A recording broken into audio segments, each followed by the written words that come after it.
तो मैंने कहा कि भाई D10 इन दोनों के बीच में लाई करेगा, तो मैं क्या करूं, इन तीनों के बीच मैं स्ट्रेट लाइन मान लूं कर्व को और इंटरपोलेशन कर लूं।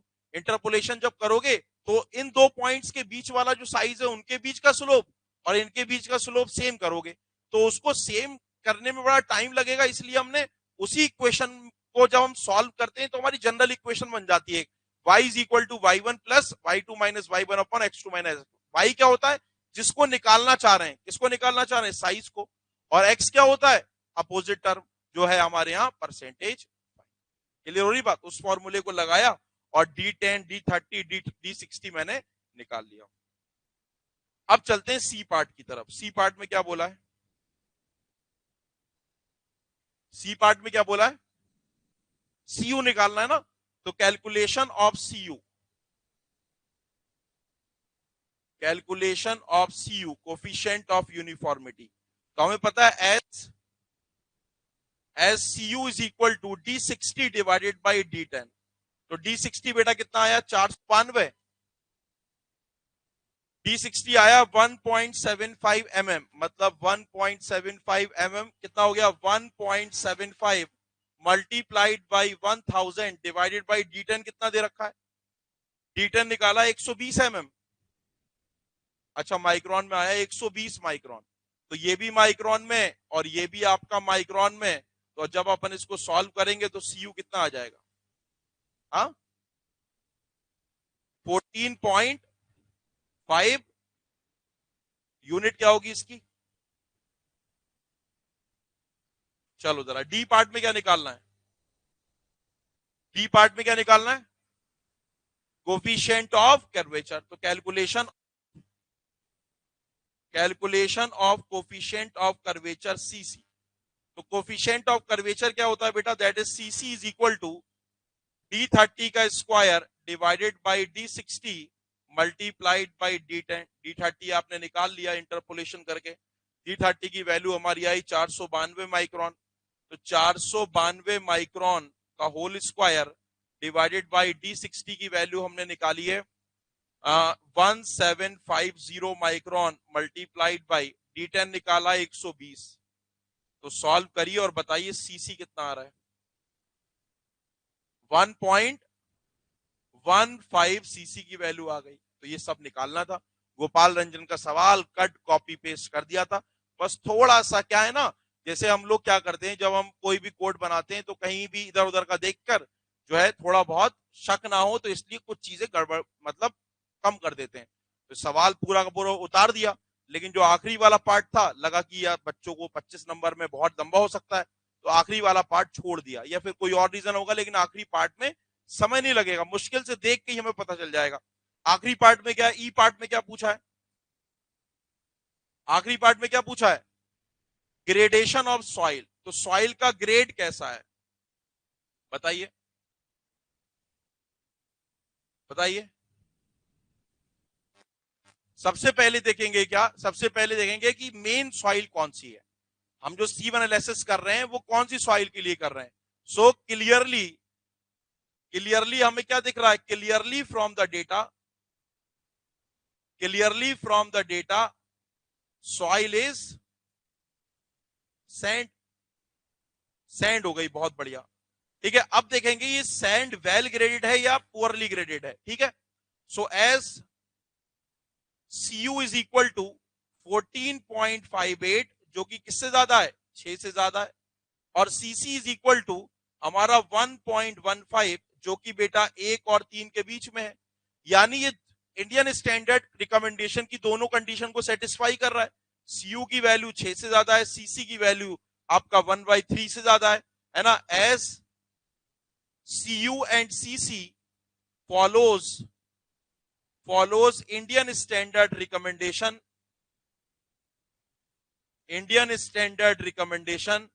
hence above soil is Indian standard recommendation for well graded soil, Indian standard recommendation for well graded soil, so the grade of soil is soil का ग्रेड क्या हो जाएगा बेटा, दैट इज सैंड है, और ये कैसी है, वेल ग्रेडेड सैंड। तो हमारा जो ग्रेडेशन हो जाएगा वो हो जाएगा वेल ग्रेडेड। समझ आई बात क्या? तो अब जो ये वाला सवाल मैंने जानबूझकर 2 बार लिखा है ताकि मैं ये आपको बता सकूं कि जो सवाल है ना वो बहुत सारी टेक्स्ट बुक और लास्ट ईयर के टेक्स्ट बुक नहीं, टेक्स्ट बुक, बहुत सारी टेक्स्ट बुक और जो हमारे लास्ट ईयर के जो इंजीनियरिंग सर्विसेज के पेपर है या एसएससी के भी पेपर हैं उनसे कट कॉपी पेस्ट आता है। किसी के पास भी इतना समय नहीं है कि भाई वो सवाल बनाने में करे। टफ से टफ पेपर में भी वो इधर उधर से सवाल उठाकर दे देते हैं। वैसे सदाबहार बुक उनकी 4-5 सालों से जो है बीसी पूनमिया रहती थी, लेकिन जो है फिर लोगों ने बीसी पूनमिया के क्वेश्चन रटाना शुरू कर दिया। तो उन्होंने लास्ट टू लास्ट ईयर जब 2018 में एग्जाम हुआ था ना, तो उस बार उन्होंने सवाल को क्या कर दिया, अच्छी बुक से उठाकर। ठीक हो गई बात? तो फटाफट से नोट करिए, कहां से नोट करना है आपको। ये सब नोट कर लिया आपने? ये सब नोट कर लिया? ये वाली स्लाइड सब नोट कर लिया? नहीं करा? कौन सी स्लाइड नोट नहीं करी? ये वाली, ये वाली नोट करिए।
नेक्स्ट क्वेश्चन की तरफ बढ़ते हैं, ठीक है?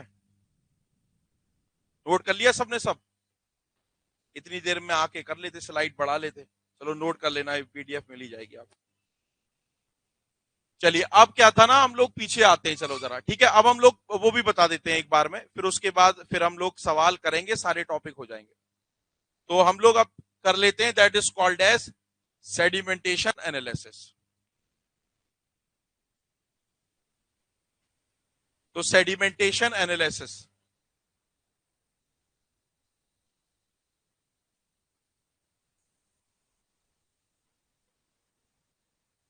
सेडिमेंटेशन आज की क्लास बड़ी होगी, मैंने आपको कल ही बता दिया था, ठीक है, कि खाना वाना सब लेकर आना आप ढंग से, क्योंकि आज ये खत्म करना है। जितनी चीजें जल्दी खत्म हो जाती है ना, तो आपके पास प्रैक्टिस के लिए टाइम ज्यादा बचेगा।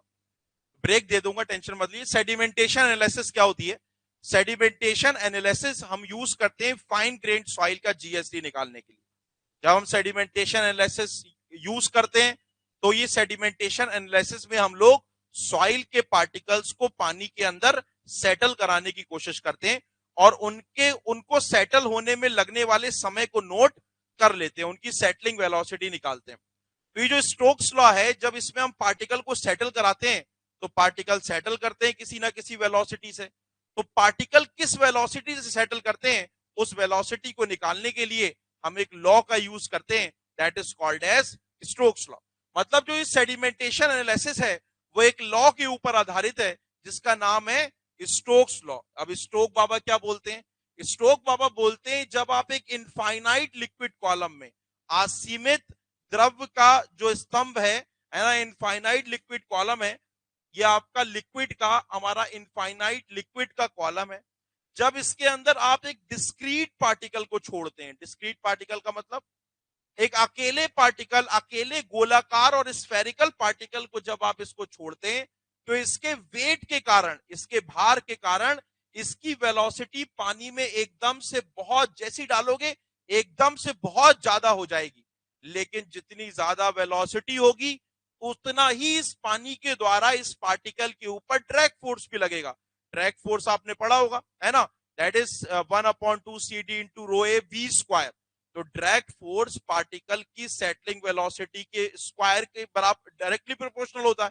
तो जैसे ही आप स्टोक्स लॉ के अनुसार, जैसे ही इनफाइनाइट लिक्विड कॉलम में एक स्फेरिकल डिस्क्रीट पार्टिकल को डालते हैं, तो जैसे ही आप डालते हो कुछ ही सेकंड, मतलब जैसे ही आप डालते हो, फौरन उसकी वेलोसिटी बहुत तेजी से बढ़ती है, बहुत तेजी से नीचे जाता है। लेकिन जितनी ज्यादा वेलोसिटी होगी, ड्रैग फोर्स भी उतना ही लगेगा। तो पार्टिकल नीचे जाना चाहता है, ड्रैग फोर्स उसकी वेलोसिटी को घटाना चाहता है। तो जैसे ही आप डालोगे, कुछ ही सेकंड्स में क्या होगा, आपकी वेलोसिटी कांस्टेंट हो जाती है, ठीक है। और फिर पार्टिकल कांस्टेंट वेलोसिटी से क्या करता है, नीचे आना शुरू कर देता है। कांस्टेंट वेलोसिटी हो जाती है, बता भी सकता हूं, क्योंकि इस पार्टिकल के ऊपर नेट फोर्स 0 हो जाता है, कुछ ही सेकंड में ऐसा होता है। और पार्टिकल फिर ऊपर से नीचे तक, फिर पार्टिकल क्या करता है, इनफाइनाइट है, लेकिन इसको फाइनाइट बना देता हूं मैं, ठीक है। तो पार्टिकल, चलो इनफाइनाइट ही रहने देता हूं। तो पार्टिकल ऊपर से नीचे तक क्या करता है, कॉन्टिन्यूअसली एक ही वेलोसिटी से मूव करता है, and that velocity is called as VT, that is terminal settling velocity. इसी टर्मिनल सेटलिंग वेलोसिटी को स्टोक्स बाबा ने अपने लॉ के अनुसार निकालने के लिए इसको प्रूव करते हैं। उन्होंने कहा एक इक्वेशन है, उसको द्वारा आप टर्मिनल सेटलिंग वेलोसिटी निकाल सकते हैं। क्या होता है formula, that is D square, D size के पार्टिकल की, अगर डी साइज का पार्टिकल है, इसकी टर्मिनल सेटलिंग वेलोसिटी होगी D square gamma W upon 18 mu multiplied by GS minus 1, multiplied by GS minus, समझ आ रही है बात? तो डी है पार्टिकल का साइज, गामा है unit weight of water, mu है डायनेमिक विस्कोसिटी, GS आपको पता ही। तो पार्टिकल अलग अलग समय पर कितनी दूरी ट्रेवल करेंगे, उसका वेग, उसकी वेलोसिटी हम लोग स्टोक्स लॉ के द्वारा निकाल लेते हैं। ये फॉर्मूला आपने याद कर लिया तो आपका काम हो जाएगा। अब उसके बाद सेडिमेंटेशन एनालिसिस को दो तरीके से किया जा सकता है, तो लॉ पे पता चल गया। सेडिमेंटेशन एनालिसिस को हम दो तरीके से कर सकते हैं। पहला तरीका क्या है, पहला मेथड है आपका पिपेट मेथड। तो पहले मैं पिपेट मेथड कराऊंगा, वो पिपेट मेथड आपको लगभग 80% समझ आएगा, लेकिन उसके बाद मैं पिपेट मेथड पर आपको सवाल करा दूंगा एक, तो फिर वो सॉलिडिफाई हो जाएगा पूरी तरीके से, ठीक है। और दूसरा मेथड है हाइड्रोमीटर मेथड, हाइड्रोमीटर मेथड, दूसरा मेथड है आपका हाइड्रोमीटर मेथड। तो पिपेट मेथड और हाइड्रोमीटर मेथड में स्टोक्स लॉ का यूज करके सेडिमेंटेशन एनालिसिस करके हम लोग क्या करते हैं, क्या एम है बेटा, एम तो भूल ही गए, ग्रेन साइज डिस्ट्रीब्यूशन कर्व बनाते हैं, जिससे हम सॉइल की ग्रेड का पता लगा सके। क्लियर हो रही बात? तो पिपेट मेथड और हाइड्रोमीटर मेथड को शुरू करने से पहले मैं आपको एक चीज बताना चाहता हूं कि दोनों मेथड करने से पहले हम लोग क्या करते हैं, सॉइल का सस्पेंशन बनाते हैं। जैसे शरबत बनाते हैं ना, तो पानी में चीनी डालते हैं, तो चीनी को अच्छे से पानी के अंदर क्या करते हैं, घोलते हैं हम लोग। लेकिन सॉलिड के पार्टिकल इनऑर्गेनिक हैं, ये पानी में घुलने वाले नहीं है, कि हमेशा सस्पेंडेड स्टेट में ही रहेंगे, तो इसीलिए उसको बोलते हैं सॉइल का सॉल्यूशन नहीं, सॉइल का सस्पेंशन। तो सबसे पहले हम लोग क्या करते हैं, प्रिपरेशन ऑफ सस्पेंशन।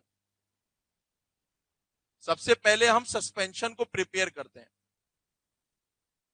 अब सस्पेंशन को जब आपने प्री में पढ़ा होगा कि हम लोग कैसे प्रिपेयर करते हैं, है ना, डीफ्लोकुलेटिंग एजेंट डालते हैं, अगर उसके अंदर ऑर्गेनिक पदार्थ है तो हम लोग कुछ और डालते हैं। तो ये बहुत बड़ा सा एक प्रोसेस है, ठीक है, जो प्री में काम आएगा, लेकिन मेंस में इतना ज्यादा काम आएगा नहीं।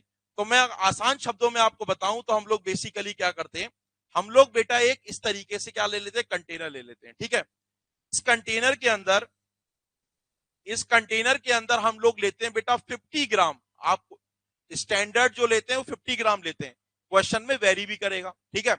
तो 50 ग्राम हम लोग क्या लेते हैं, 50 ग्राम हम ड्राई फाइन ग्रेन सॉइल लेते हैं, जिसमें सब कुछ हटा दिया है, ऑर्गेनिक मैटर हटा दिया है, उसके अंदर अगर फॉर एग्जांपल कैल्शियम कार्बोनेट का अमाउंट है तो उसको भी हटा दिया है। तो ये सब प्रोसेस करने के बाद 50 ग्राम ड्राई फाइन ग्रेन सॉइल लेते हैं। 50 ग्राम ड्राई फाइन ग्रेन सॉइल का मतलब हमने 50 ग्राम सॉलिड्स लिए, क्या ठीक हो गई बात। अब इसमें क्या डालते हैं, अब इसमें डालते हैं हम सफिशिएंट वाटर, इसके अंदर डालते हैं हम लोग सफिशिएंट वाटर, इतना पानी डालते हैं सो दैट हमारा सॉल्यूशन कितने का बन जाए, सस्पेंशन कितने का बन जाए, सो दैट हमारा ये सस्पेंशन है वो बन जाए आपका V is equal to 1000 centimetre cube. 1 litre का हम लोग बना लेते हैं क्या, सस्पेंशन।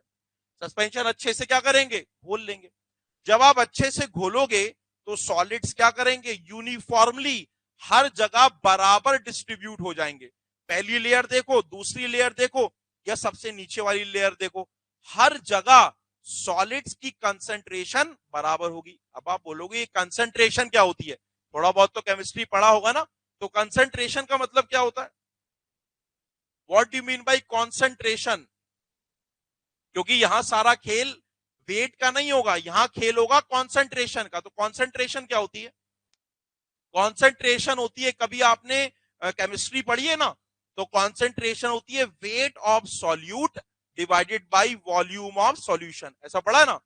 जो चीज कम मात्रा में होती है उसको बोलते हैं सॉल्यूट, जो चीज ज्यादा मात्रा में होती है उसको बोलते हैं सॉल्वेंट, और उन दोनों को मिलाकर जो बनती है उसको सॉल्यूशन कहते हैं। यहां पर कम अमाउंट में कौन है, सॉलिड के पार्टिकल, वो सॉल्यूट हो गया।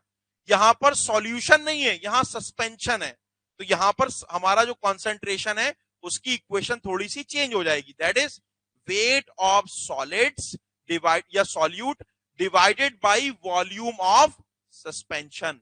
तो हमारी कॉन्सेंट्रेशन हो जाएगी weight of solids divided by volume of suspension. ये इसका यूज करेंगे हम, वहां तो हम वेट का यूज कर रहे थे, कितना वेट अलग अलग सीप पे रुका, यहां हम कॉन्सेंट्रेशन निकालेंगे अलग अलग समय पर, एक फिक्स्ड रेफरेंस लेवल पर, ठीक हो गई बात। अब सुनिए जरा, अगर मैं आपसे ये पूछूं कि जब मैंने 50 ग्राम, इसमें डीफ्लोकुलेटिंग एजेंट भी मिलाते हैं, कि जब पार्टिकल सेटल करते हैं ना, जब ये सॉलिड के पार्टिकल जब सेटल करते हैं तो बड़े बड़े पार्टिकल जल्दी जल्दी करेंगे और छोटे छोटे पार्टिकल धीरे धीरे करेंगे। तो ये छोटे छोटे पार्टिकल्स भी बहुत छोटे छोटे होते हैं, 75 माइक्रोन से छोटे हैं ना, तो इनके ऊपर चार्ज होता है, स्पेसिफिक सरफेस एरिया बहुत ज्यादा होता है। तो जब ये पार्टिकल सेटल करते हैं तो एक अपने आसपास के पार्टिकल के साथ मिलकर बड़े बड़े साइज के पार्टिकल बना लेते हैं, मिलकर बड़ा पार्टिकल बना लेते हैं, जिसको फ्लॉक बोलते हैं। क्या बोलते हैं, फ्लॉक बोलते हैं। अगर फ्लॉक बन गया तो पूरा का पूरा फ्लॉक सेटल करेगा, समझ आ रही बात। लेकिन स्टोक लॉ तो किसके लिए वैलिड है, डिस्क्रीट पार्टिकल के लिए, अकेले पार्टिकल के लिए। तो इसीलिए कि इस बात को इंश्योर करने के लिए कि सस्पेंशन के अंदर सॉलिड्स के फ्लॉक्स ना बने, हम deflocculating agent, sodium hexametaphosphate, sodium oxalate, silicate, है ना, ये सब डाल देते हैं, ठीक हो गई बात। ये तो सब थ्योरी वाली बातें हो गई, हमने वो डाल दिया, अच्छे से हिला दिया, ठीक है, अच्छे से मिक्स कर दिया। अच्छे से जब मिला दोगे, अच्छा मैं आपसे पहले पूछता हूं, मान लो आप शरबत बना रहे हो, एक सॉल्यूशन बना रहे हो, ठीक है, आपने क्या किया, आपने अच्छे से चीनी डाली, मान लो 10 चम्मच चीनी डाली, और आपने आधा जग आपने पानी लिया, चीनी मिलाई और अच्छे से मिक्स कर लिया, चीनी घुल गई, दिख नहीं रही है। और उसके बाद आपने क्या किया, आपने उसमें से एक, आपने कोई पिपेट देखी है, पिपेट केमिस्ट्री लैब में देखी होगी, तो आपने 10 ml उस शरबत का, उस मीठे पानी का 10 ml ऊपर से निकाला जब मिलाया तभी, और 10 ml बिल्कुल नीचे से निकाला, 10 ml एक कोने से निकाला, 10 ml दूसरे कोने से निकाला। तो जब आप उन सबकी मिठास चेक करेंगे, सबकी मिठास सेम होगी।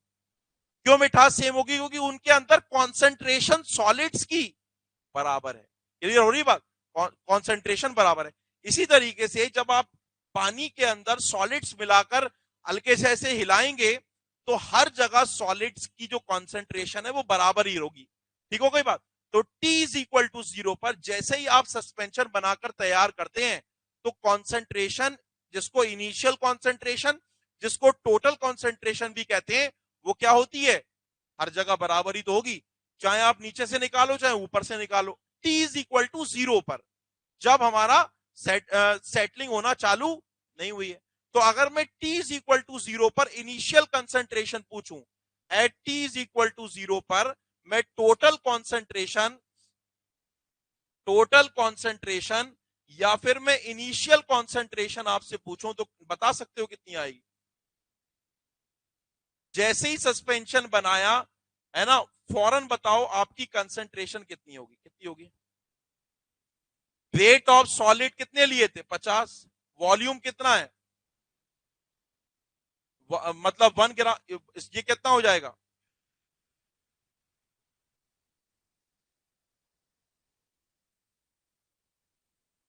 पचास ग्राम लिया है और 1 लीटर ये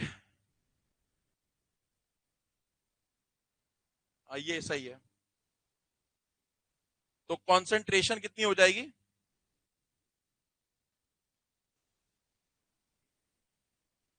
1 लीटर सस्पेंशन बना रहे हैं, सीसी की फॉर्म में लिख लेते ना, तो कितना हो जाएगा ये? 0.05 ग्राम पर सीसी। ठीक है, चलो जरा, ये आपकी कंसंट्रेशन आ गई, इनिशियल कंसंट्रेशन। कोई दिक्कत तो नहीं है ना?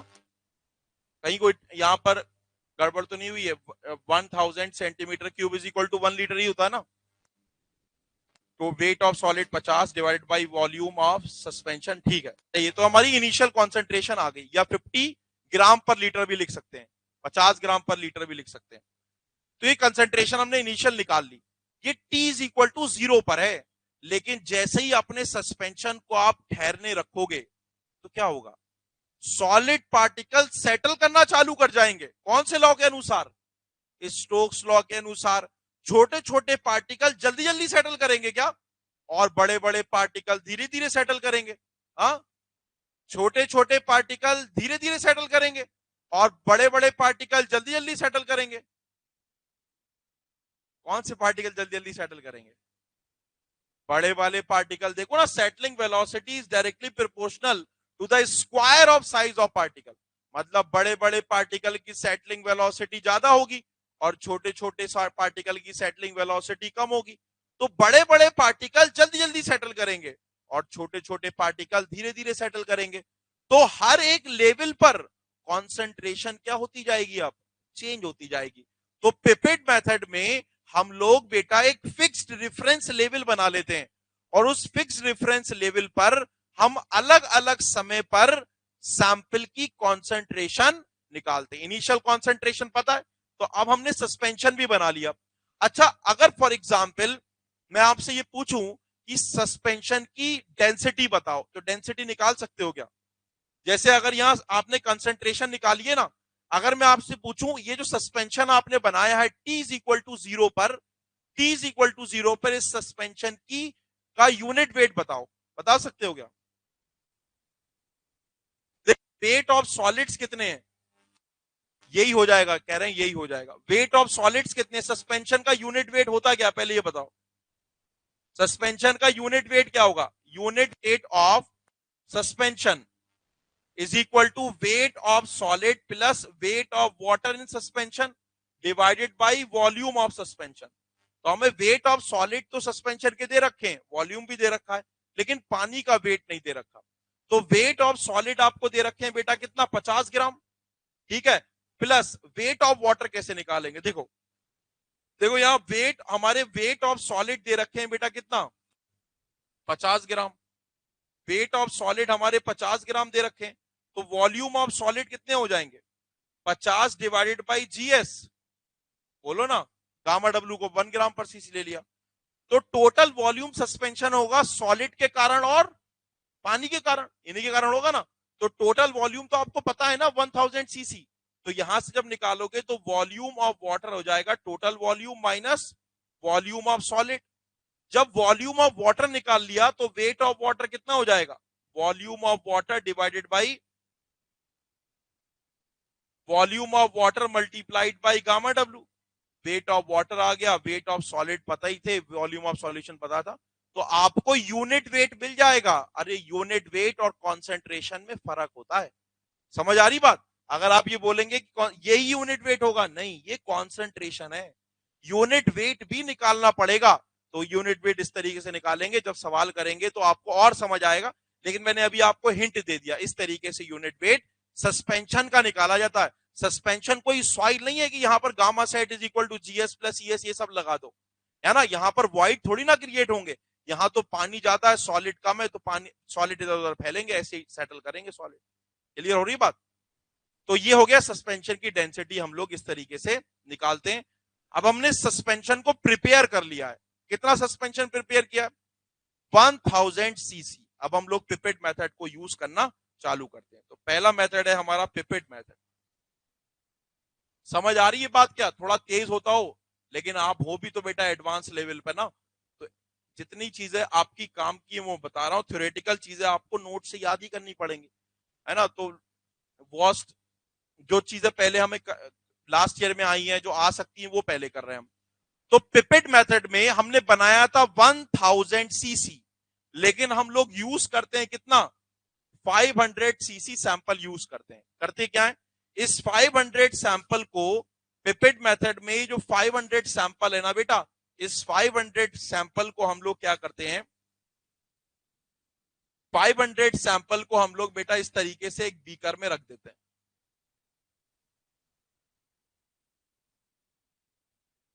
तो इस तरीके से मैंने क्या किया,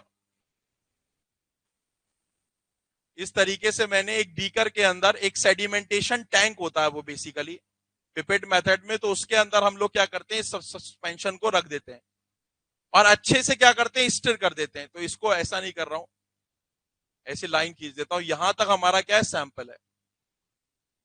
तो यहां तक हमारा बेटा सैंपल है, ये ब्लू लाइन ये इसको इंडिकेट कर रही है। अब देखिए, सुनिए जरा मेरी बात ध्यान से। मैंने क्या बोला, मैंने कहा कि जो मैंने सस्पेंशन बनाया था उसका 500 सीसी मैंने सेडिमेंटेशन जार के अंदर डाल दिया और अच्छे से स्टिर कर दिया। स्टिर करने से क्या हुआ, सारी की सारी लोकेशन पर, सारी की सारी जगह पर कंसंट्रेशन क्या हो गई, बराबर हो गई।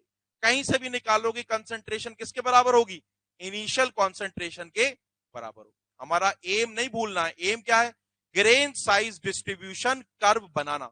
उसके लिए परसेंटेज फाइनर चाहिए, और वो परसेंटेज फाइनर किस साइज का है वो भी चाहिए। समझ आ रही बात। तो इस मेथड में हम लोग क्या करते हैं, हमने एक रेफरेंस लेवल बना रखा है, एक फिक्स्ड डेप्थ बना रखी है।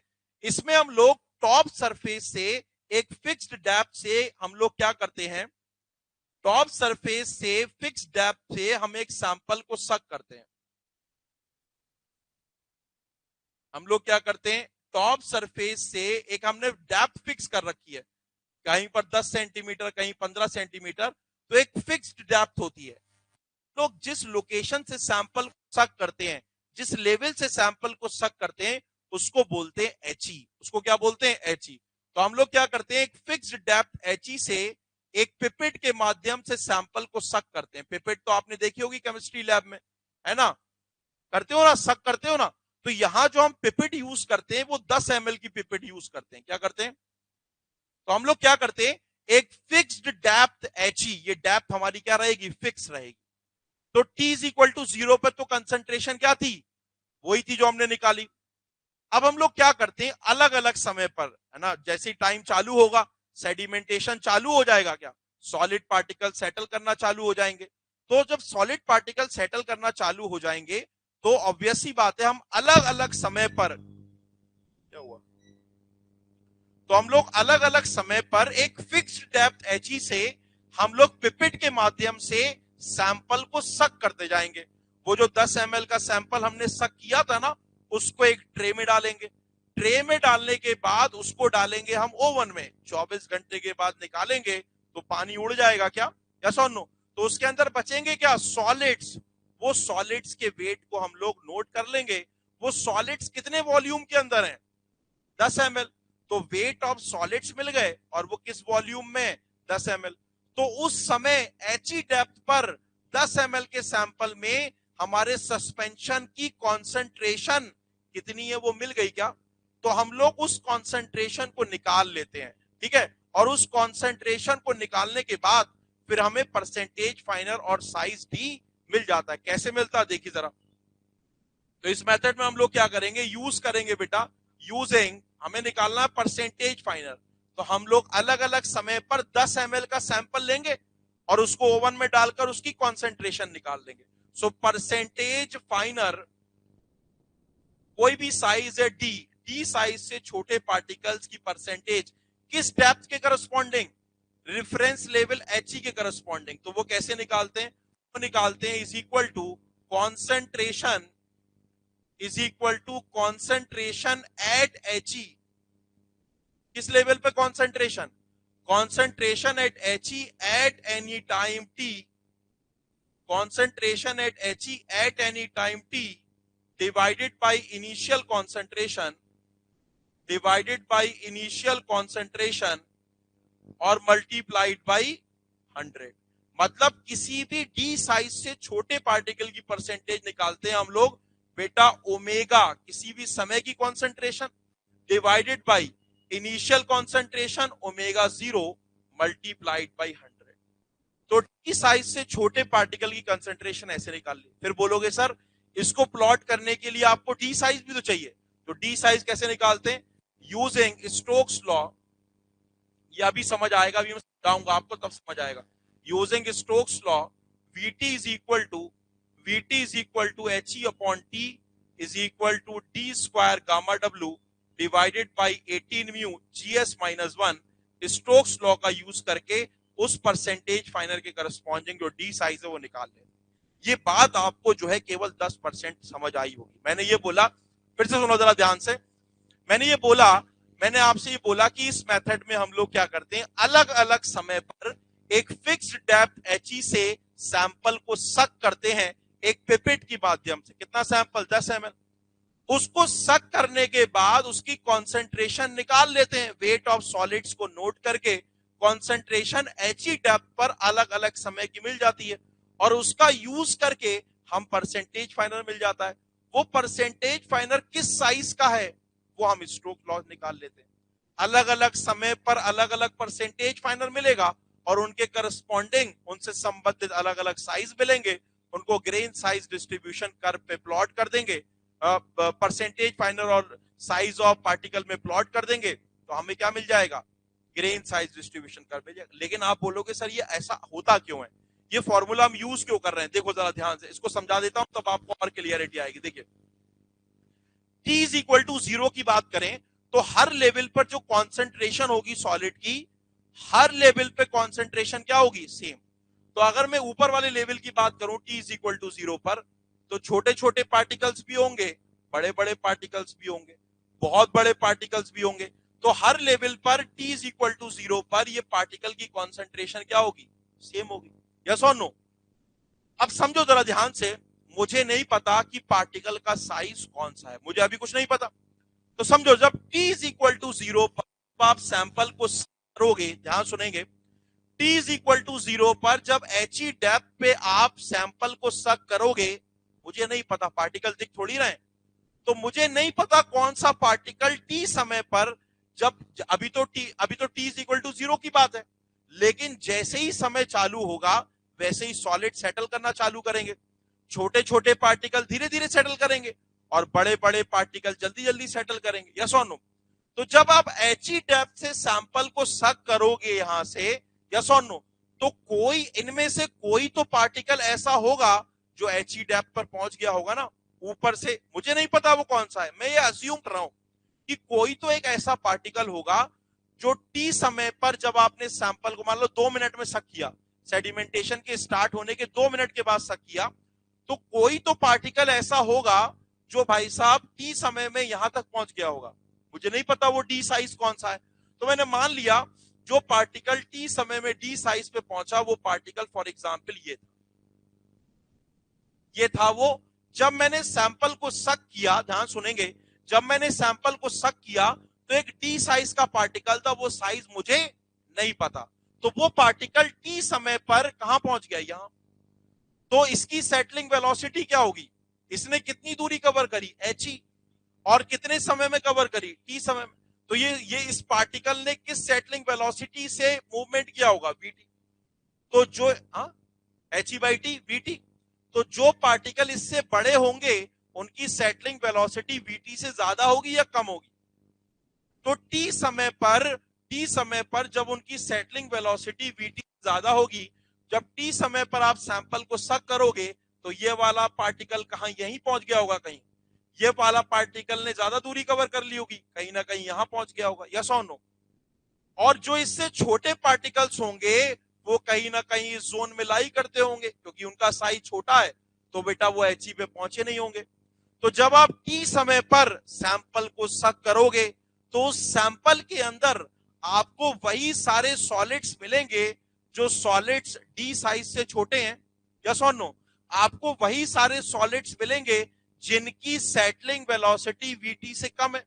मतलब आपको उस 10 ml सैंपल में उन्हीं सारे सॉलिड्स की कॉन्सेंट्रेशन मिलेगी जिनका साइज इस डी साइज से छोटा है। मुझे नहीं पता ये डी साइज कौन सा है, लेकिन ये वो डी साइज है जो टी समय में एच डेप्थ पर पहुंच गया, कोई तो होगा, यस और नो। तो जब आप 10 ml का सैंपल सक करोगे तो उसमें आपको वही सारे सॉलिड्स मिलेंगे जो इस डी साइज से छोटे हैं, मतलब वही सारे सॉलिड्स मिलेंगे जो आपके डी साइज से फाइनर है। तो आपको कॉन्सेंट्रेशन मिल गई किसकी, डी साइज से छोटे पार्टिकल्स की। टोटल कंसंट्रेशन पता है, तो ये जो परसेंटेज मिलेगा वो क्या बताएगा, ये बताएगा कि एच डेप्थ पर टी समय पर कितने पार्टिकल डी साइज से छोटे हैं। परसेंटेज फाइनल यही तो था, वहां पर भी तो ये कह रहे थे weight of soil passes through the sieve divided by total weight, percentage final मिल रहा था। तो वो डी साइज जिससे पार्टिकल छोटे हैं वो परसेंटेज मिल गया, मिला नहीं मिला, लेकिन वो डी साइज तो पता ही नहीं है। लेकिन मुझे ये तो पता है कि वो डी साइज ने टी समय पर एच डिस्टेंस कवर कर रखी है, तो उसकी सेटलिंग वेलोसिटी होगी एच बाई टी। और इसने कौन से लॉ को फॉलो किया होगा, Stokes law, is equal to किसके बराबर होगी, वेलोसिटी, समझे। तो एक परसेंटेज फाइनल और एक क्या मिल गया, एक हमें साइज मिल गया। अब आप जब 4 मिनट में सैंपल को सक करोगे तो ऑब्वियस ही बात है कोई और पार्टिकल होगा, मुझे नहीं पता वो कौन सा पार्टिकल है। मान लो ये वाला पार्टिकल 4 मिनट में पहुंच गया तो ये वाला पार्टिकल और नीचे चला गया होगा। तो मान लो ये अब डी साइज का पार्टिकल है जो एच डेप्थ तक पहुंच गया टी समय पर 4 मिनट पर, ठीक है। तो अब जब आप सैंपल को सक करोगे तो आपको इस नए डी से छोटे पार्टिकल की कंसेंट्रेशन मिलेगी, नया परसेंटेज फाइनल मिलेगा और नया साइज मिलेगा, समझ आ रही बात। तो अलग अलग समय पर हम लोग एच डेप्थ से सैंपल को सक करते जाएंगे, है ना, सैंपल को सक करते जाएंगे, परसेंटेज फाइनल निकालते जाएंगे और उसके करस्पॉन्डिंग साइज भी निकालते जाएंगे। तो अलग अलग समय पर मिलने वाले परसेंटेज फाइनल और उनसे संबंधित साइज ऑफ पार्टिकल को ग्रेन साइज, परसेंटेज फाइनल और साइज ऑफ पार्टिकल के बीच प्लॉट करके ग्रेन साइज डिस्ट्रीब्यूशन कर्व बना ले। एक ऑब्जर्वेशन लोगे तो 1 पॉइंट मिलेगा, 10 ऑब्जर्वेशन लोगे तो 10 पॉइंट मिलेंगे, समझ आई, क्लियर हुआ पिपेट मेथड। ठीक है, अब मैं हाइड्रोमीटर भी बता दूंगा यहां पर, तो फिर क्या ना दोनों मिक्स हो जाएंगी तो चीजें खराब हो जाएंगी। हाइड्रोमीटर इससे आसान है, इसमें तो बहुत सारे झमेले करने पड़ते हैं लेकिन उसको समझना थोड़ा सा मुश्किल। तो पिपेट मेथड में ऐसा करते हैं, कोई भी डाउट हो तो बताइए। इस कॉन्सेप्ट को और कंसोलिडिफाई करने के लिए हम एक सवाल कर लेंगे। कोई डाउट है किसी को, बोलो ना। बस चलिए जरा एक सवाल कर लेते हैं, जो कल सवाल छोड़ा था ना वही कर लेते हैं।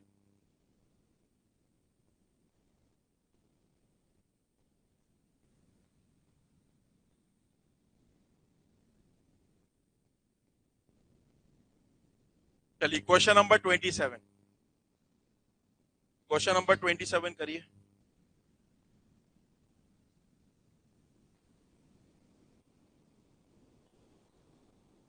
पढ़िए, पहले गिवन डेटा लिखिए, जो जो लिखा हुआ है लिखिए।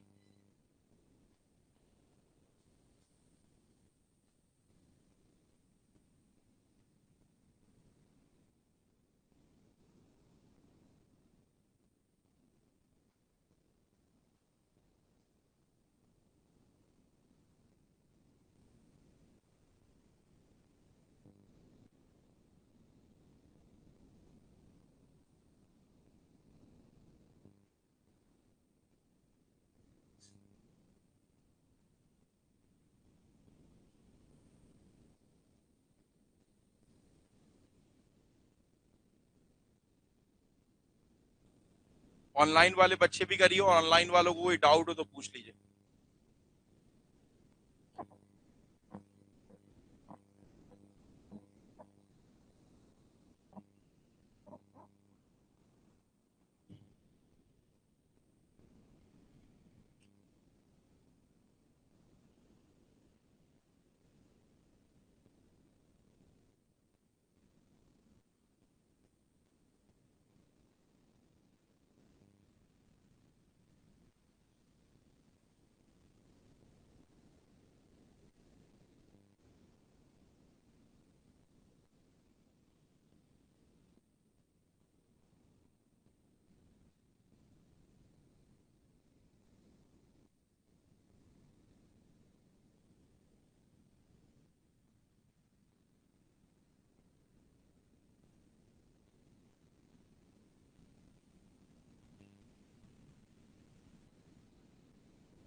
पढ़े जरा। The following observations were taken during a pipette analysis for the determination of particle size distribution of A soil sample. कह रहा पिपेट मेथड से पीएचडी बनाने के लिए, पीएचडी कर्व को डिटरमाइन करने के लिए हमने कुछ ऑब्जर्वेशन लिए।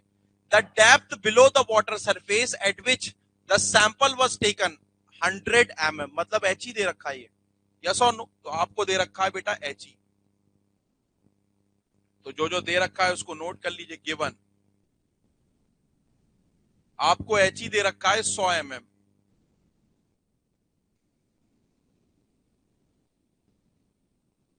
अब देखिए जरा ध्यान से, पीछे चलते हैं। फिर बोल रहा है, फिर क्या बोल रहा है? The capacity of the pipette 10 ml, ये तो आपको पता ही है। The mass of the sample when dried, आपने क्या किया, एच डेप्थ से सैंपल को सक किया और उसको जाकर ट्रे में डाला, सुखाया। सुखाने के बाद आपको ड्राइड सैंपल का वेट कितना मिला? 0.3 ग्राम। कह रहा था time of taking observation 7 minutes after the start, मतलब टी की वैल्यू दे रखी है आपको। The volume of soil suspension in the sedimentation tube is 500 ml। Sedimentation tank में, सेडिमेंटेशन ट्यूब में जो वॉल्यूम है वो 500 ml है। कह रहा था ड्राई मास, अच्छा एक बात बताओ, हमने बनाया था 1000, हमने क्या बनाया था 1000, उसकी कॉन्सेंट्रेशन थी मान लो 50 ग्राम पर लीटर, पीछे निकाली थी ना। अगर उसका मैं 500 सीसी ले लूं, मतलब 500 सीसी ले लूं, तो उसकी कॉन्सेंट्रेशन आधी हो जाएगी ना? अरे बोलो ना। अरे कॉन्सेंट्रेशन तो क्या 1 ml लो, 10 ml लो, आधा लो, कॉन्सेंट्रेशन तो सेम ही रहेगी ना इनिशियल। टाइम के साथ जब सेडिमेंटेशन होगा तब की बात नहीं कर रहे हैं। तो 500 की भी कंसेंट्रेशन वही होगी जो इनिशियल है। The dry mass of the soil used in making the suspension is 25 gram, 25 gram आपने यूज किया है। Determine the coordinate of point on the particle size distribution curve corresponding to the above observation. इस observation के corresponding आपको क्या निकालना है? एक ऑब्जर्वेशन लिया है तो एक ही पॉइंट तो मिलेगा पीएचडी का। आपको जी दे रखा है, ये काइनेमेटिक नहीं है, डायनेमिक विस्कोसिटी, इसको सही कर लेना। वॉइस लिखा है ना, तो वॉइस काइनेमेटिक विस्कोसिटी की यूनिट थोड़ी होती है। तो इसको काट के यहां पर डायनेमिक कर लीजिए, काइनेमेटिक की जगह आप इसको काट दीजिए, वहां उसमें उसमें डायनेमिक लिखा हुआ है। हाँ, नीचे ये लाइन नहीं लिखी है। हाँ तो म्यू लिखा हुआ है ना, जी लिखा हुआ है। हाँ तो इसका मतलब यूनिट से पहचान लेंगे कि भाई हमारी क्या है, वॉइस है, मतलब डायनेमिक विस्कोसिटी। तो फटाफट से कर लेते हैं इस सवाल को। हमें सिंगल पॉइंट निकालना, मतलब परसेंटेज फाइनल निकालना है और साइज निकालना है। हमने सैंपल सक किया 7 मिनट पर, ठीक है। जो हमने सैंपल सक किया तो उसको हम लोग मान लेते हैं small V. Small V volume हमने सक किया 10 ml, ठीक है। उसके अंदर जो वेट मिला मुझे किसका, सॉलिड्स का जो वेट मिला वो कितना मिला, स्मॉल डब्ल्यू। स्मॉल डब्ल्यू 0.3 ग्राम।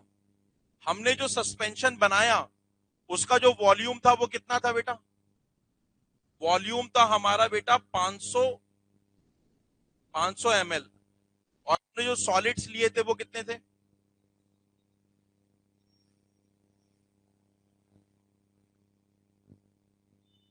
25।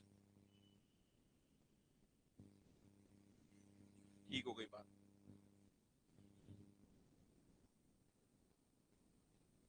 तो अब क्या करेंगे, सबसे पहले इनिशियल कॉन्सेंट्रेशन निकालेंगे, ठीक है। सो इनिशियल कॉन्सेंट्रेशन, कहां गया सवाल, volume of suspension in the sedimentation tank, H दे रखा की कैपेसिटी दे रखी, मास दे गया 7 minutes, volume suspension in the sedimentation tube is 500 ml। तो सबसे पहले हम निकालेंगे as we no,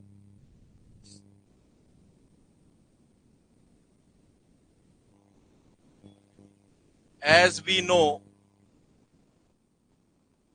for pipette, for pipette method, for pipette method 1000 cc of suspension is prepared, 1000 cc of suspension is prepared, but we use 500 cc of suspension for observation। ये लिख देना, direct लिख दोगे तो दिक्कत हो जाएगी, for observation. So initial concentration,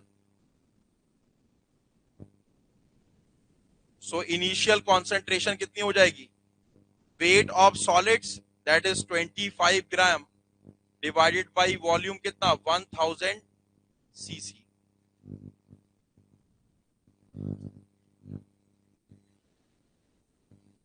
पीछे देखा था कुछ,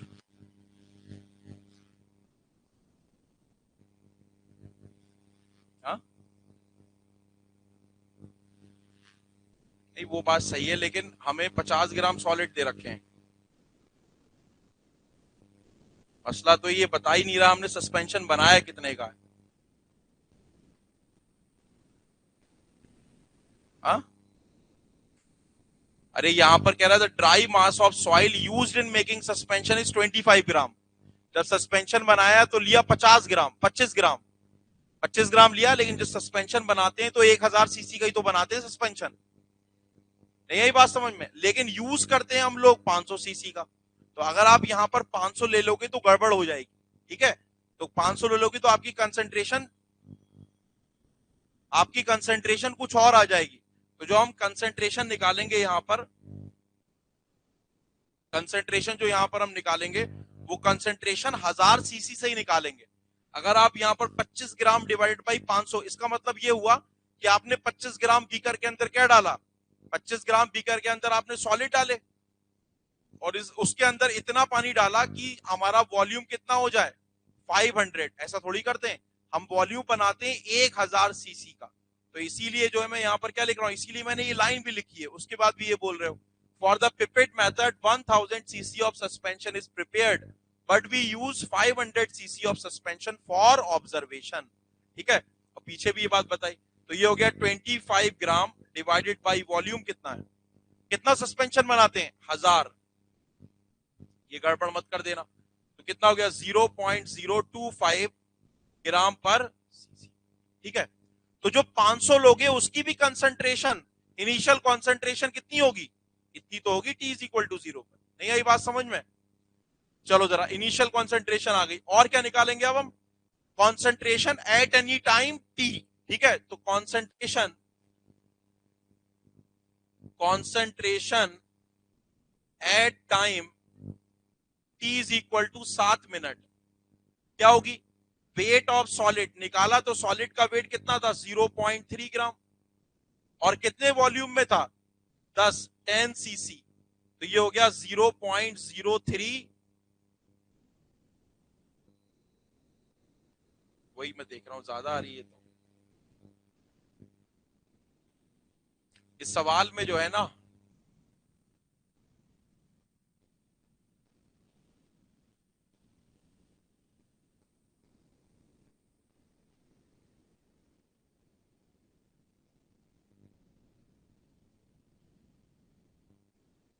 कॉन्सेप्चुअली देखा जाए ना तो तरीका तो वही है जो हम कर रहे हैं, लेकिन इसमें कंसंट्रेशन ज्यादा आ जा रही है।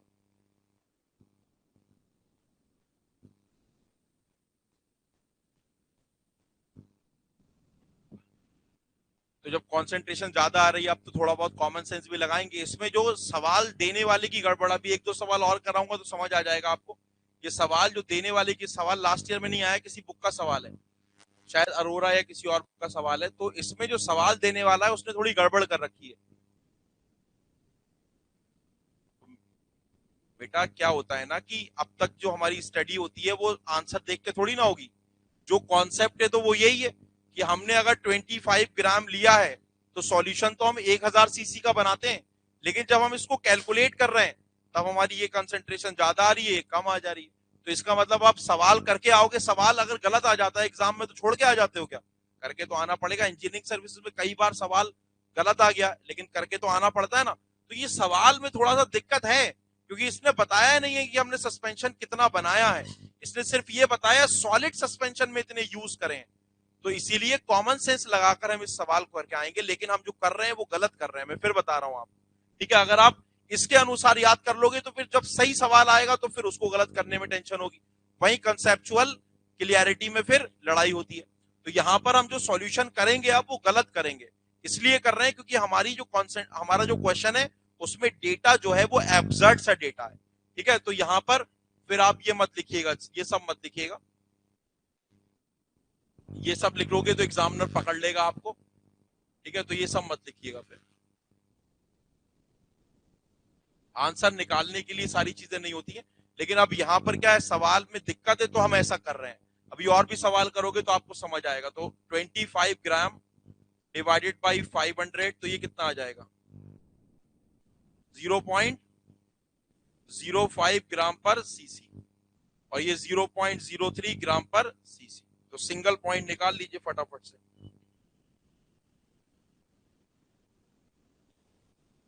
सो percentage finer than D is equal to concentration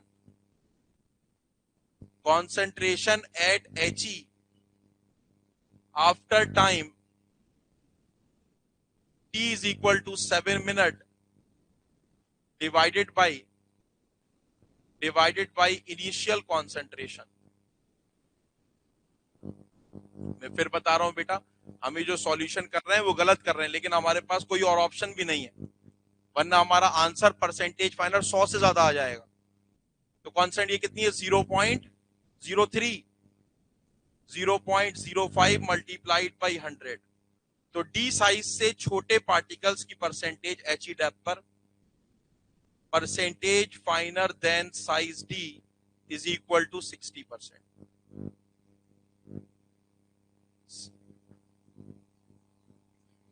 now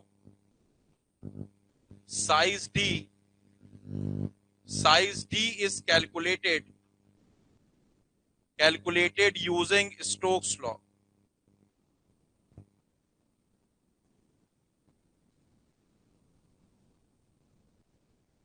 तो डी साइज के पार्टिकल ने कितनी दूरी कवर कर ली है? एच ई, कितने समय में?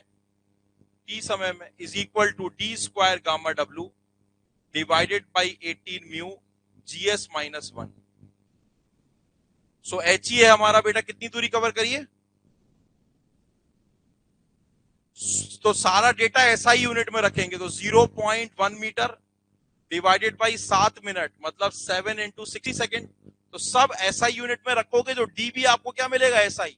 अगर आप इसको कन्वर्ट करना चालू करोगे तो फंस जाओगे। सबसे आसान है एसआई में रख दो, ये सेकंड में आ गया। फिर हमें डी निकालना है। गामा डब्ल्यू की वैल्यू कितनी रखूं? 9.81 किलो न्यूटन पर मीटर क्यूब होती है, वो ऐसा यूनिट थोड़ी है किलो न्यूटन। तो 9.81 मतलब 9810 न्यूटन पर मीटर क्यूब, यस और नो। डिवाइडेड बाई 18, म्यू की वैल्यू कितनी दे रखी है? म्यू की वैल्यू 10.09 मिली पॉइज। तो हमें इसको कन्वर्ट करना है एसआई में, तो म्यू की वैल्यू हो गई 10.09 इंटू 10⁻⁻4 पास्कल सेकेंड, क्या यस और नो? तो यहां रख दीजिए 10.09 इंटू 10⁻⁻4 और जीएस -1, जीएस कितना है?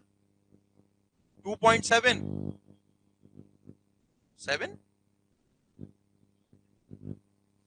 2.7 -1। सारा डेटा एक साथ कैलकुलेटर में डालिए और डी की वैल्यू निकालिए, ये मीटर में आएगी, कितनी आ रही है? एक साथ डालेंगे डेटा, एसआई में सब रखा है तो साइज भी किस में आएगा? एसआई में। तो एसआई में साइज आएगा मीटर में।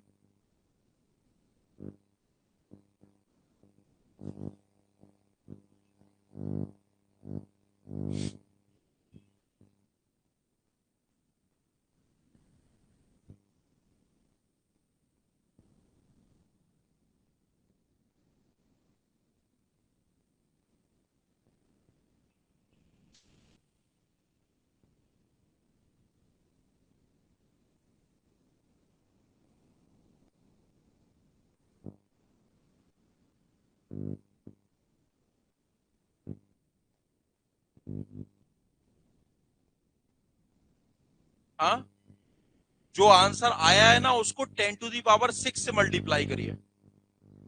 16.1 माइक्रोन, क्योंकि आंसर मीटर में आया, उसको 10⁻6 से मल्टीप्लाई कर देंगे तो मीटर जो है माइक्रोन में कन्वर्ट हो जाएगा। तो ये आ गया। अब ये सिंगल पॉइंट आप दिखा दीजिए, अपने उसमें दिखा दोगे तो एग्जामिनर आपकी सॉल्यूशन देखेगा ही नहीं।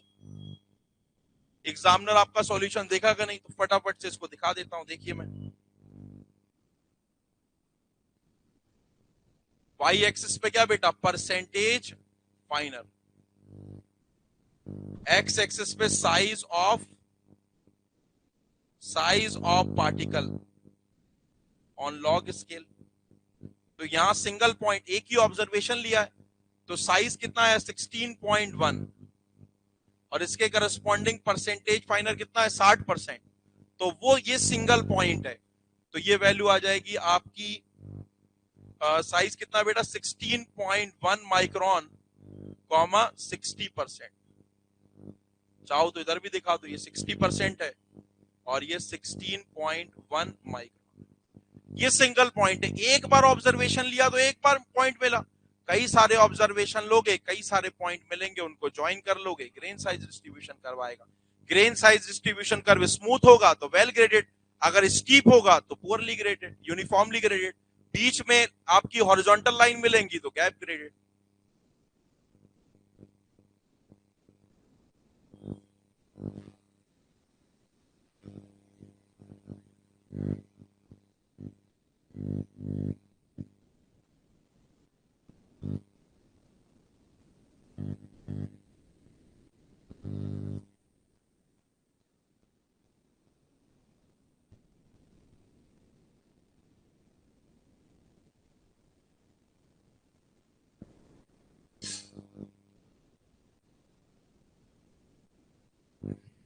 कर लिया नोट?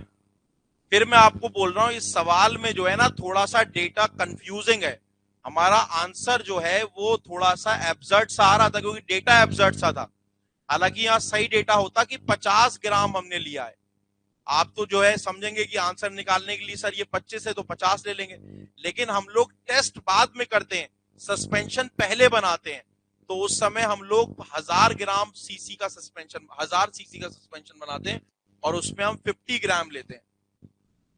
चलो जरा, चलो ये सवाल हो गया। और भी कुछ एक आध सवाल है पिपेट मेथड का, या फिर हाइड्रोमीटर मेथड बता दूं?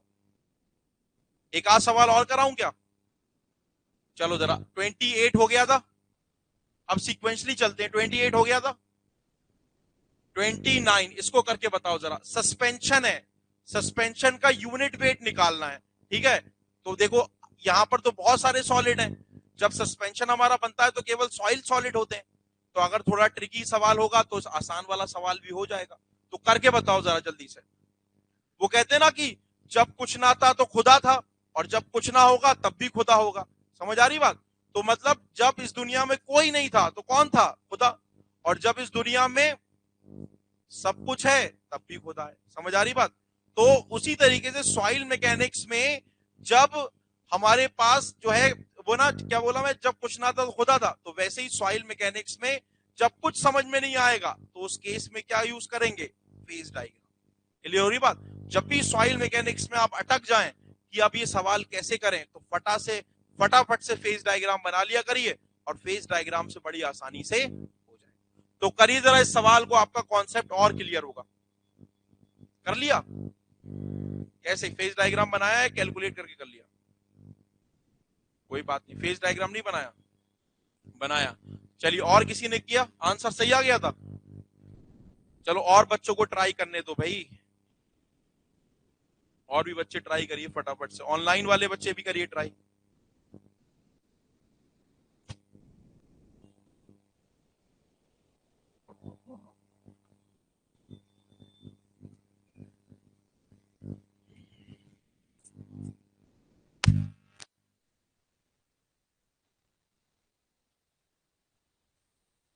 सबसे पहले जो जो डेटा दे रखा है उसका जो है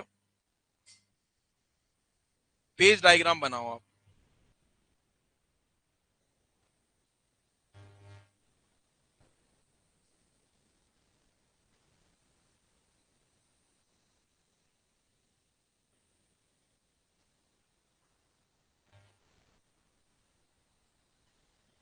A uniformly mixed heavy viscous suspension in water which has a total volume of 1000 cc has the following property। पूरे सस्पेंशन का वॉल्यूम दे रखा है 1000 सीसी, जिसके अंदर बहुत सारे प्रोपोर्शन है, क्ले का प्रोपोर्शन है, सैंड का प्रोपोर्शन है, कुछ हमारी आयरन की भी फिलिंग्स है, थोड़े से आयरन के भी टुकड़े हैं।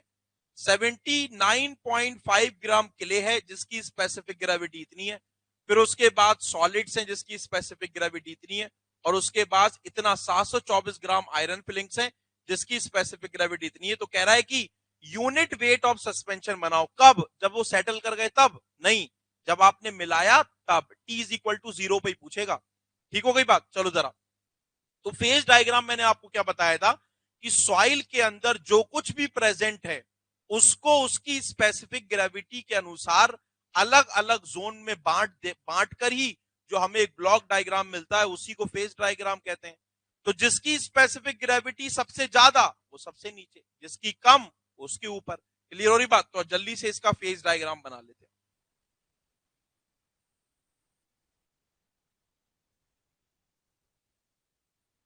तो हमें निकालना यूनिट वेट ऑफ सस्पेंशन।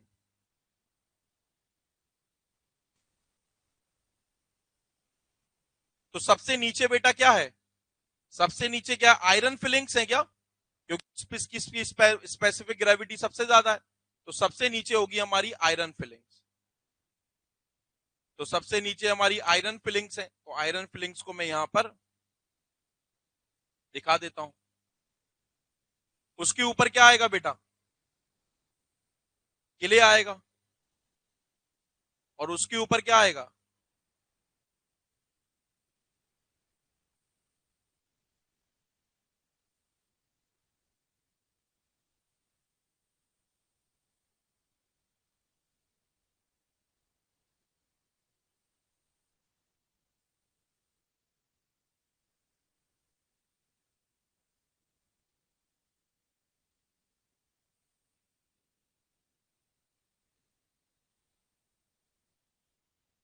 और उसके ऊपर क्या होगा? पानी होगा।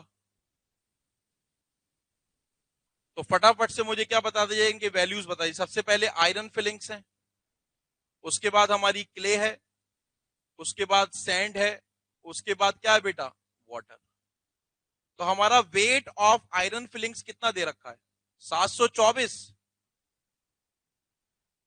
वेट ऑफ क्ले कितना दे रखा है? 79 पॉइंट। वेट ऑफ सैंड कितना दे रखा है? 82.1।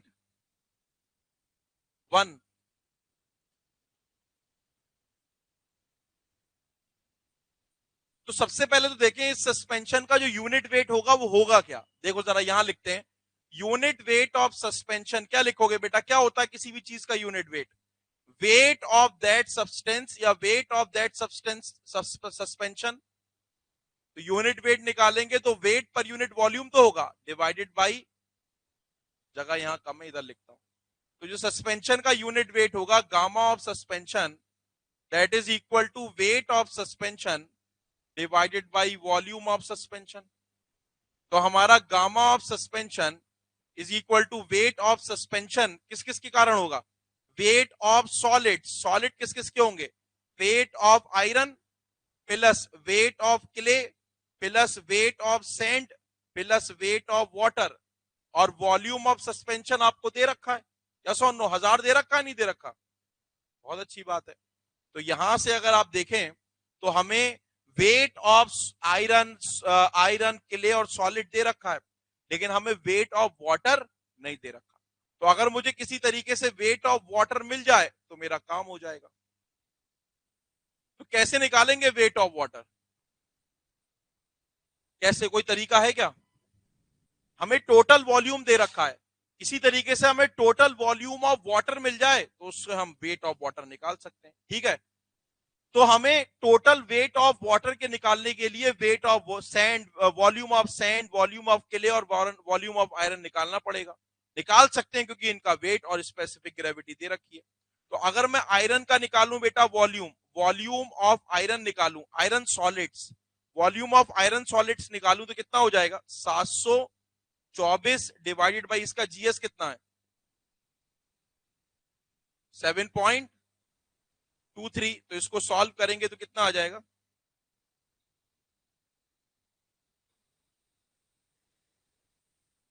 सो यहां आयरन, आयरन सॉलिड्स की अगर हम लोग वॉल्यूम निकालें तो 724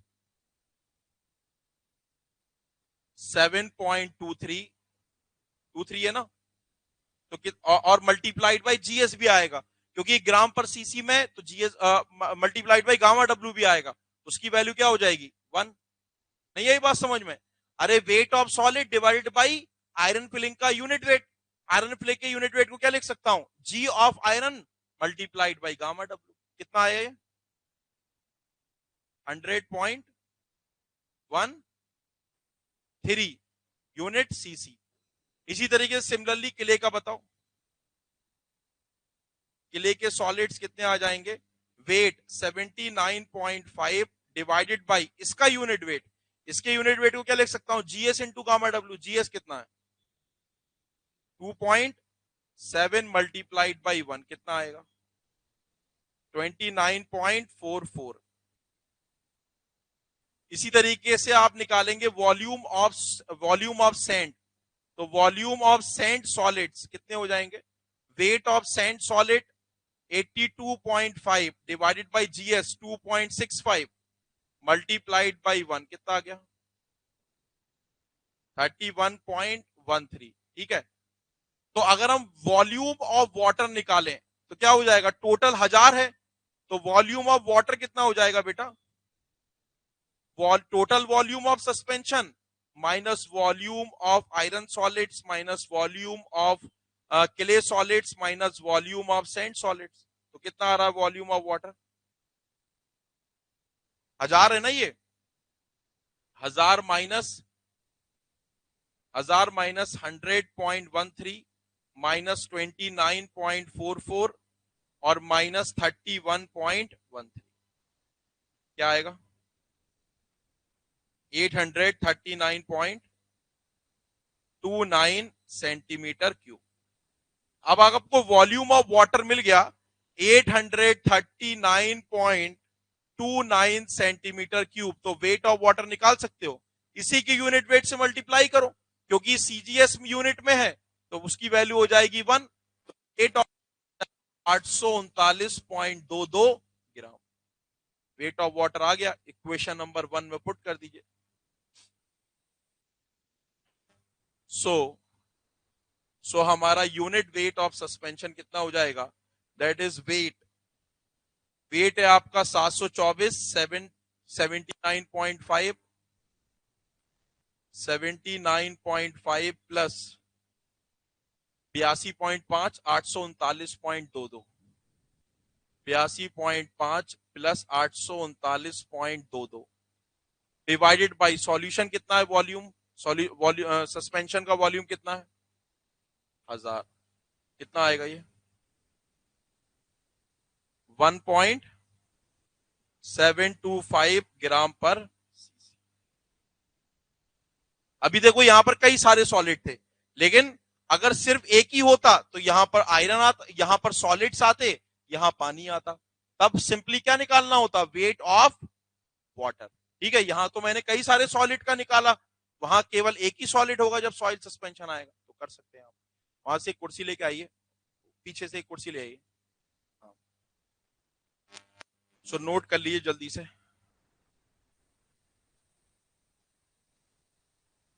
वहां रख दीजिए।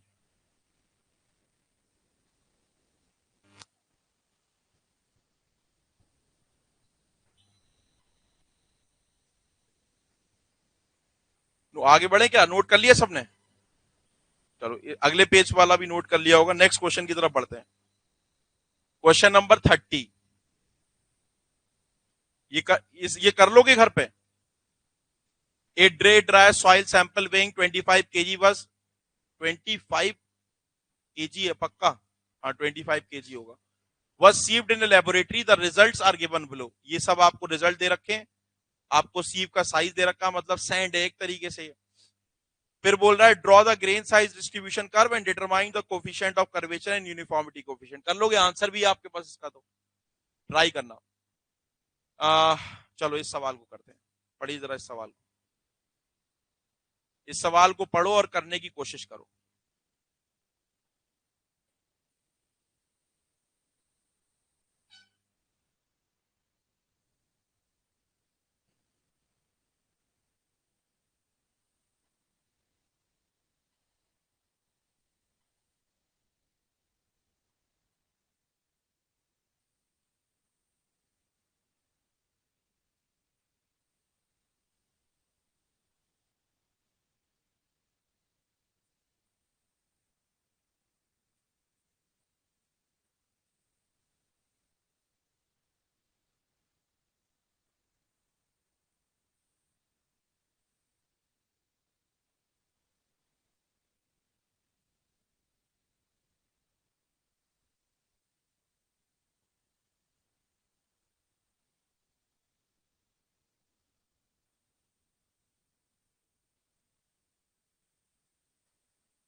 चलो जरा करते हैं। कह रहा है dry soil sample is 49 gram is in mass, it is composed of following particle. एक 49 ग्राम की सॉइल है, इसके अंदर इस साइज के पार्टिकल, इस साइज के पार्टिकल, इस साइज के पार्टिकल और इस साइज के पार्टिकल है।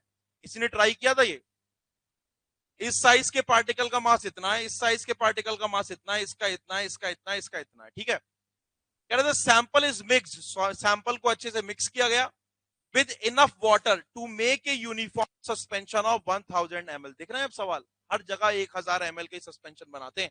ठीक है, बना दिया। तो क्या, determine the largest particle size at the depth of 10 centimetre after 5 minutes of कॉमेंसमेंट of sedimentation and the specific gravity of suspension. देखो क्या बोल रहा है, कह रहा है आपने सैंपल बनाया, इसके अंदर ये सॉलिड थे, 1000 ml का सस्पेंशन बनाया। कह रहा है डिटरमाइन करना the largest particle size at a depth of 10 centimeter. जब आपने ऊपर वाली जो सरफेस है वहां से 10 सेंटीमीटर की डेप्थ पर 5 मिनट के बाद, after the 5 minutes, after 5 minutes of कॉमेंसमेंट, कॉमेंसमेंट का मतलब होता है टेस्ट को स्टार्ट करना, स्टार्ट करने के, शुरू करने के 5 मिनट के बाद 10 सेंटीमीटर की डेप्थ पर आपको सबसे लार्जेस्ट कौन सा पार्टिकल का साइज मिलेगा, पहले तो ये निकालना है, उसके बाद बात की बातें देखेंगे आगे क्या लिखा है। तो आपको 10 सेंटीमीटर की डेप्थ पर इन साइज ऑफ पार्टिकल में से कौन सा सबसे बड़ा साइज का पार्टिकल मिलेगा। तो हम ये निकाल लेते हैं कि भाई साहब 10 मिनट में वो कौन सा पार्टिकल होगा जो इस 10 सेंटीमीटर, कितने मिनट में, 5 मिनट में 10 सेंटीमीटर तक की डेप्थ में वो कौन से पार्टिकल का साइज पहुंच गया। वो कैसे, क्योंकि ये जो वो मुझे नहीं पता वो डी साइज का पार्टिकल कौन सा है, लेकिन मुझे ये पता है कि उस डी साइज के पार्टिकल ने 5 मिनट में कितनी दूरी कवर कर ली होगी, तो उसकी वेलोसिटी कितनी होगी 10/5, और वो कौन से लॉ से कवर करेगी। बहुत बढ़िया, चलो जरा जल्दी से करते हैं, पहला पार्ट करते हैं।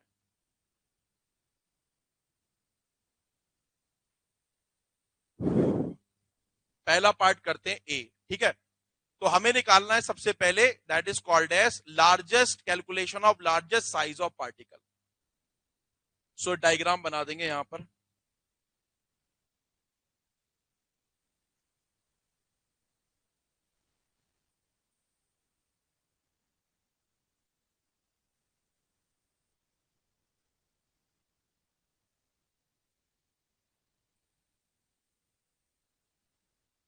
एच ही ले लो या एच ले लो, बात एक ही है।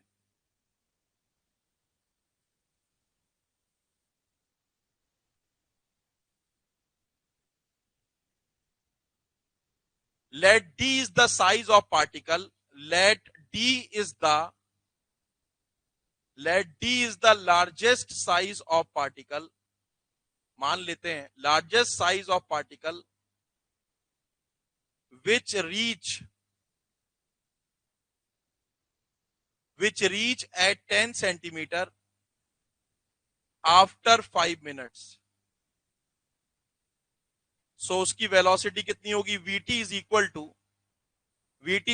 टू 0.1, या फिर लिख देते हैं h/t, और ये गवर्न करेगा किसके द्वारा, T square gamma w divided by 18 mu GS-1। तो h की वैल्यू है 10, मतलब सारी डेटा आप रखेंगे एसआई में। टाइम कितना लगा, 5 मिनट, तो 5 × 60 is equal to D square, gamma W की वैल्यू 9810 एसआई यूनिट में, डिवाइडेड बाई 18, म्यू की वैल्यू कितनी दे रखी है, काइनेमेटिक विस्कोसिटी है, डायनेमिक विस्कोसिटी है, इस यहां पर सही कर लेना, इसे भी यहां पर भी काइनेमेटिक लिख दिया है ना, लेकिन है कौन सी है, आपकी शीट में क्या लिखा है, म्यू की वैल्यू पॉइज है, तो यानी ये है आपकी kinematic viscosity, sorry dynamic viscosity 9.81 मिली पॉइज।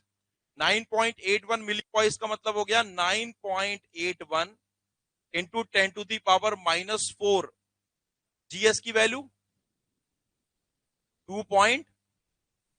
गिवन डेटा वगैरह नहीं लिख रहा हूं अब, तो इतने सारे सवाल कर लिए, आ गया होगा। तो सारा डेटा कैलकुलेटर में डालो और ऑन सॉल्व करने के बाद डी की वैल्यू बताओ कितनी आ रही है, एमएम में बताना। ये आंसर आएगा मीटर में, उसको कन्वर्ट करेंगे किसमें, 1000 से मल्टीप्लाई कर देंगे तो एमएम में कन्वर्ट हो जाएगा। पॉइंट पक्का यही आ रहा है या 0.0187 mm। तो इसका मतलब ये हुआ कि 5 मिनट के बाद आपका 0.0187 mm का पार्टिकल यहां कहीं पर होगा। तो जो इससे बड़े साइज के पार्टिकल होंगे वो ऑब्वियस सी बात है इसको क्रॉस कर गए होंगे। मतलब देखो जरा ध्यान से, और कौन कौन से साइज के पार्टिकल हैं, 0.02 mm के हैं, 0.02 mm का पार्टिकल क्या है, यहां पहुंच गया होगा, नहीं पहुंच गया होगा, इसको क्रॉस कर गया होगा। तो इस डेप्थ पर सबसे बड़े साइज का पार्टिकल कौन से होने की चांसेस होंगे, इन सारे पार्टिकल में से आंसर बताना ना कि इनमें से कौन से पार्टिकल के प्रेजेंस होने के, किस डेप्थ पर, 10 सेंटीमीटर की डेप्थ पर प्रेजेंट होने के सबसे ज्यादा लार्जेस्ट पार्टिकल का साइज इनमें से कौन सा होगा जो 10 सेंटीमीटर पर प्रेजेंट हो सकता है। 0.01 0.02 वाला पार्टिकल तो 10 सेंटीमीटर को क्रॉस कर गया है ना, तो अब चांसेस कौन से पार्टिकल के सबसे ज्यादा हैं, 0.01। ठीक है, समझ पा रहे हैं? ये मत समझ लेना कि अरे सर ये देखो 0.187 0.2 के पास है तो यही जो है सबसे, यही पहुंच गया होगा वहां पर सबसे लार्जेस्ट पार्टिकल। ये अगर लार्जेस्ट होता तो ये आसपास में ऊपर कहीं लाई करता, ये तो क्रॉस कर गया है इसे। जब पिपेट से आप सैंपल को निकालोगे ना तो ये तो आएगा ही नहीं, तो निकल चुका है। तो लार्जेस्ट पार्टिकल आपको इससे थोड़ा छोटा लेना पड़ेगा। समझ आई बात? तो इसका आंसर हो जाएगा using the using given data, the largest size of particle, the largest size of particle at 10 centimeter after 5 minutes is 0.1 या 0.01, पक्का ना? 0.01 mm। यही आंसर है, कोई और है? यही आंसर है ना? अब इसी का दूसरा पार्ट करना है। दूसरा पार्ट पढ़िए, ये हो गया, दूसरा पार्ट पढ़ने में आसानी लगेगी। क्या बोल रहा है? And also determine the specific gravity of the suspension at that time at that depth. उस समय उस डेप्थ पर आपको स्पेसिफिक ग्रेविटी ऑफ सस्पेंशन निकालना है। निकालो जरा जल्दी से, निकालो जरा। उस डेप्थ पर उसी समय पर स्पेसिफिक ग्रेविटी निकालनी है सस्पेंशन की। सस्पेंशन के अंदर कितने सॉलिड्स होंगे और उसका वॉल्यूम तो आपको पता ही है। चलो इसको नोट कर लो और करके बताओ। नेक्स्ट हो गया? आंसर भी सेम मैच कर रहा है? मैच कर रहा है आंसर? ठीक है।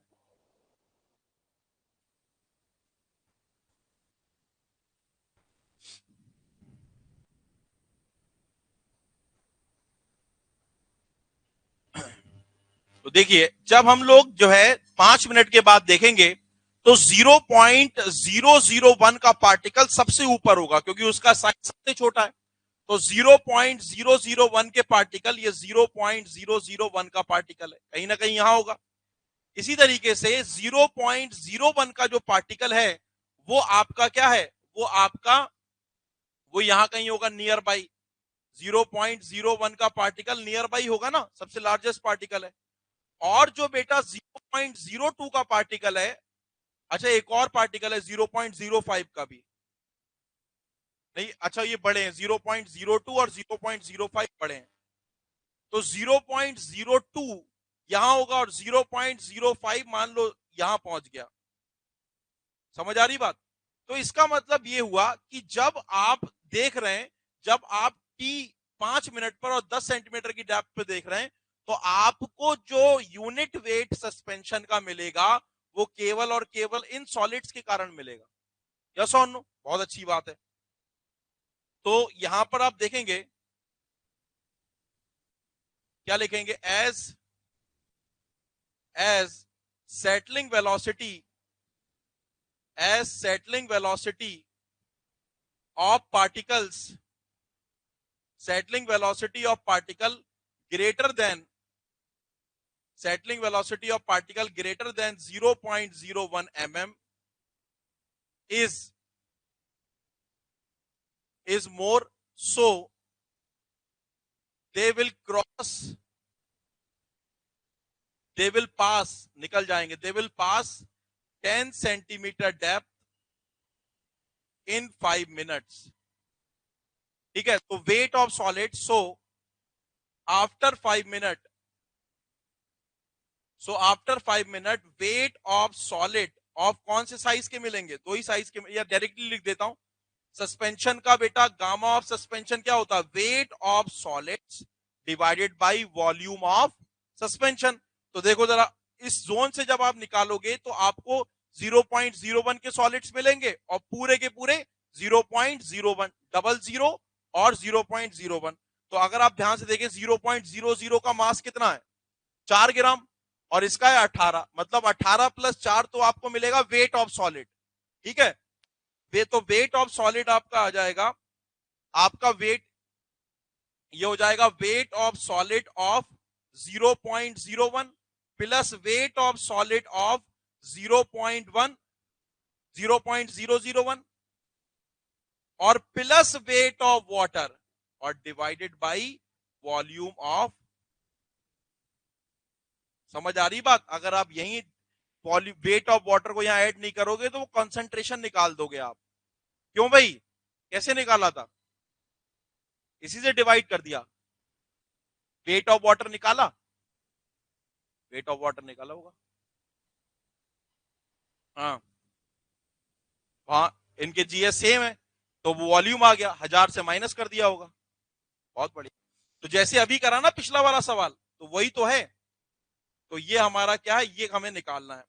तो अब हमें वेट ऑफ वाटर चाहिए इसके अंदर। तो वे अगर हम निकालें बेटा volume of solid of size 0.0, volume क्या होगा बेटा? वॉल्यूम क्या होगा? वेट आपको दे रखा है ना 4 ग्राम, 0.01 का कितना है, 4 ग्राम। तो 4 ग्राम डिवाइडेड बाय जीएस कितना है, 2 पॉइंट, वॉल्यूम निकालो। इसी तरीके से volume of solid of size 0.001, कितना वेट है इसका, 0.001 का। यही तो पूछ रहा था मैं। इसका कितना है, 4, और जो बड़ा वाला है उसका कितना है, 20। तो बताइए दोनों का कितना आ रहा है वॉल्यूम?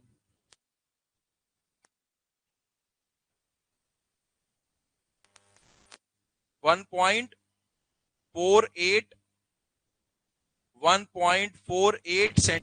वेट ऑफ सॉलिड 0.01 का निकाल लिया, उससे वॉल्यूम निकाल लिया। वॉल्यूम से क्या निकाल, दोनों के वॉल्यूम आ गए, टोटल वॉल्यूम 1000 है। तो वॉल्यूम ऑफ वाटर कितना आ जाएगा, 1000 माइनस 0.01 सॉइल, 0.01 सॉलिड का वॉल्यूम और 0.001 mm के सॉलिड का वॉल्यूम माइनस करोगे तो वॉल्यूम ऑफ वाटर आएगा, उससे वेट ऑफ वाटर निकाल लेंगे। इक्वेशन लिखी हुई थी तो गामा सस्पेंशन ही निकाल लोगे। बोलो जरा ध्यान से बोलो, नहीं हो तो बताओ, कराऊं? डेटा सारा चला गया है, बस ये दिक्कत है। हाँ, करा दूं क्या? डेटा मुझे याद नहीं है, बस आप अपनी कॉपी में करो। देखो आपने wait of solid of size, volume of solid of size 0.01 निकाला। इसी तरीके से आपने volume of solid of soil solid 0.001 निकाला। ठीक है, अब वॉल्यूम ऑफ वाटर निकालना है। अभी पिछला सवाल ही तो करा था ऐसा बेटा। तो वॉल्यूम ऑफ वाटर कितना हो जाएगा बताओ? वॉल्यूम ऑफ वाटर क्या हो जाएगा, टोटल वॉल्यूम माइनस पहले वाले सॉलिड का वॉल्यूम माइनस दूसरे वाले सॉलिड का वॉल्यूम। तो वो वॉल्यूम ऑफ वाटर होगा, उसको मल्टीप्लाई करोगे गामा डब्ल्यू से तो वेट ऑफ वाटर मिल जाएगा। और गामा सस्पेंशन का फॉर्मूला मैंने लिखा नहीं था, वेट ऑफ पहले वाले सॉलिड का वेट, दूसरे वाले सॉलिड का वेट, पानी का वेट डिवाइडेड बाई 1000। हो जाएगा नहीं हो जाएगा? बेटा कंफ्यूजन हो तो पूछ लो मेरे से, बस डेटा रिमूव हो गया, वरना मैं कराने में कुछ दिक्कत थोड़ी है मुझे। फिर से सारा डेटा लिखना पड़ेगा, आपका बड़ा समय खराब हो जाएगा। निकाल लिया आंसर? आंसर भी है, मैच भी कर सकते हो आंसर। दूसरा पार्ट करते हैं, क्या है, the time required for all the particles to settle below 10 centimetre depth, take G is equal to इतना। और ये कह रहा बताओ कितना समय लगेगा जब सारे के सारे पार्टिकल 10 सेंटीमीटर की डेप्थ के नीचे सेटल कर जाएंगे। बताओ सारे के सारे पार्टिकल कब सेटल करेंगे? सारे के सारे पार्टिकल 10 सेंटीमीटर के नीचे तब चले जाएंगे जब सबसे छोटे साइज का पार्टिकल 10 सेंटीमीटर की डेप्थ को क्रॉस कर देगा। तो सबसे छोटे वाले साइज के पार्टिकल को 10 सेंटीमीटर की डेप्थ को क्रॉस करने में कितना समय लगेगा वो निकाल लीजिए। कैसे? वो कवर करेगा 10 सेंटीमीटर, ठीक है, डिवाइडेड बाय टाइम, चलो लिख देता हूं, करा देता हूं ये।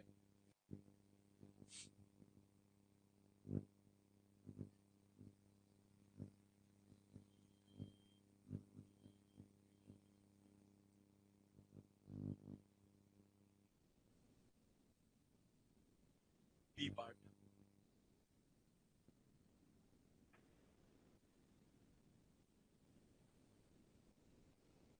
all the particles will pass 10 centimeter depth when when the smallest particle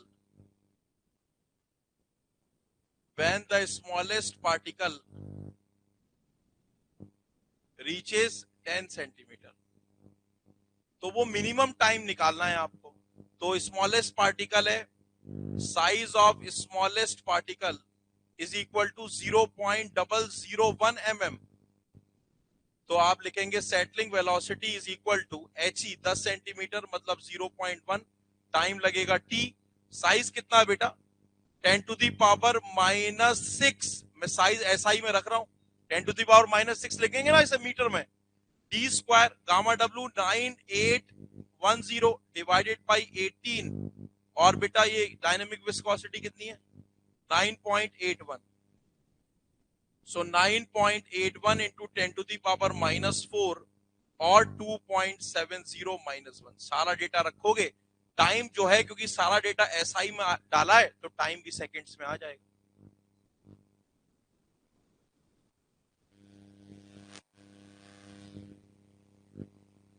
smallest particle pass the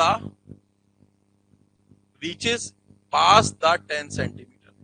तो स्मॉलेस्ट पार्टिकल 10 सेंटीमीटर को कितने देर में पास करेगा वो निकाल लिया। ऑनलाइन वाले बच्चों को समझ आ रही है, डाउट ही नहीं पूछ रहे आप लोग।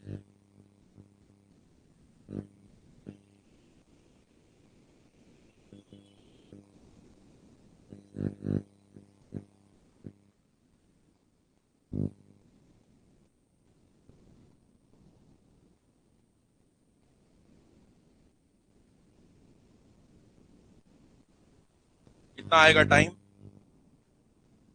आंसर है आपके पास, आप क्रॉस चेक कर सकते हैं।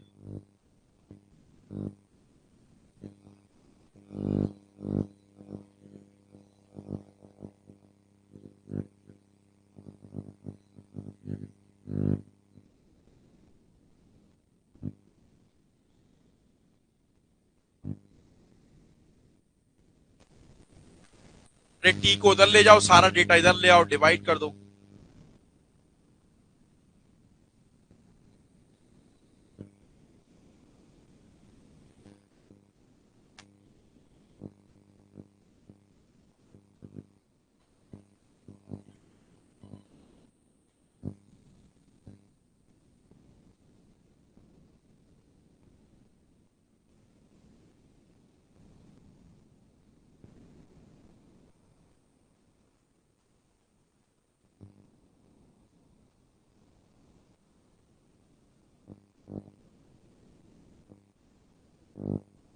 कितना आ रहा है टाइम,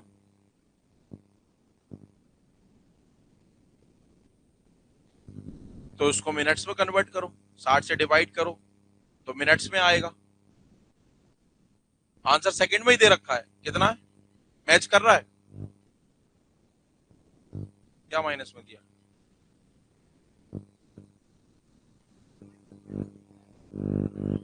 नहीं वो तो जो है मिस्टेक है। कितना आ रहा है -5, +5 आएगा, वो मिस्टेक है उसको प्लस कर लेना। तो 1.15 इंटू 10⁻, 1.05 इंटू 10⁻।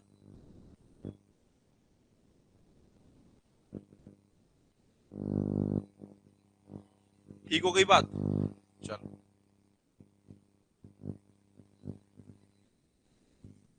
ऑनलाइन वालों के मुझे मैसेज ही नहीं दिख रहे, कर ही नहीं रहे क्या मैसेज।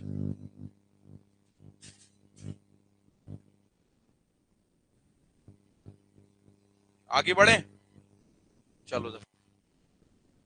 बेटा अगर कम कम कम पढ़ाऊंगा कम तो फिर दिक्कत हो जाएगी ना, फिर एग्जाम में फिर जो है दिक्कत हो जाएगी।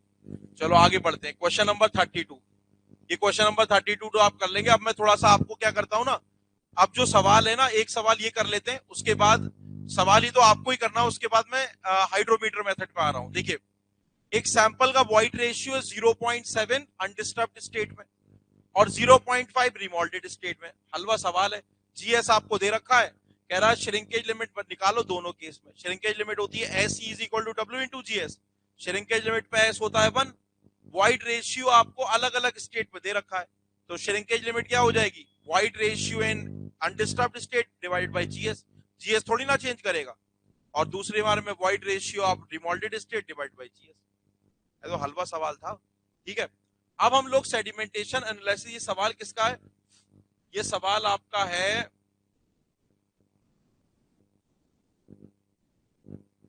चलो उसके बाद मैं आपको हाइड्रोमीटर मेथड बताऊंगा। ये करो जरा,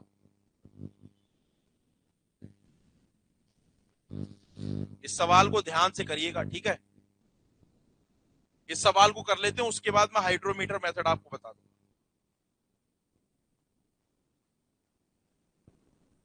ट्राई करिए आप लोग।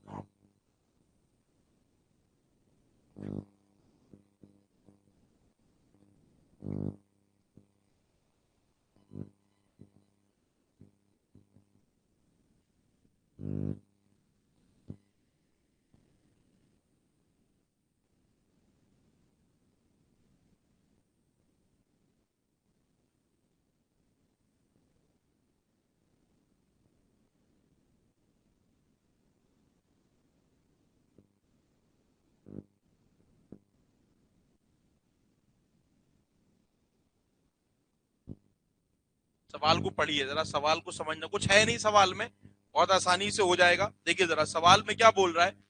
सवाल में बोल रहा है, in a sedimentation test 25 gram of soil was dispersed in 100 ml of water. Kinematic viscosity नहीं है, डायनेमिक विस्कोसिटी है, फिर हर जगह उसने काइनेमेटिक कर दिया, डायनेमिक विस्कोसिटी यूनिट से पहचान लिया हमने। 1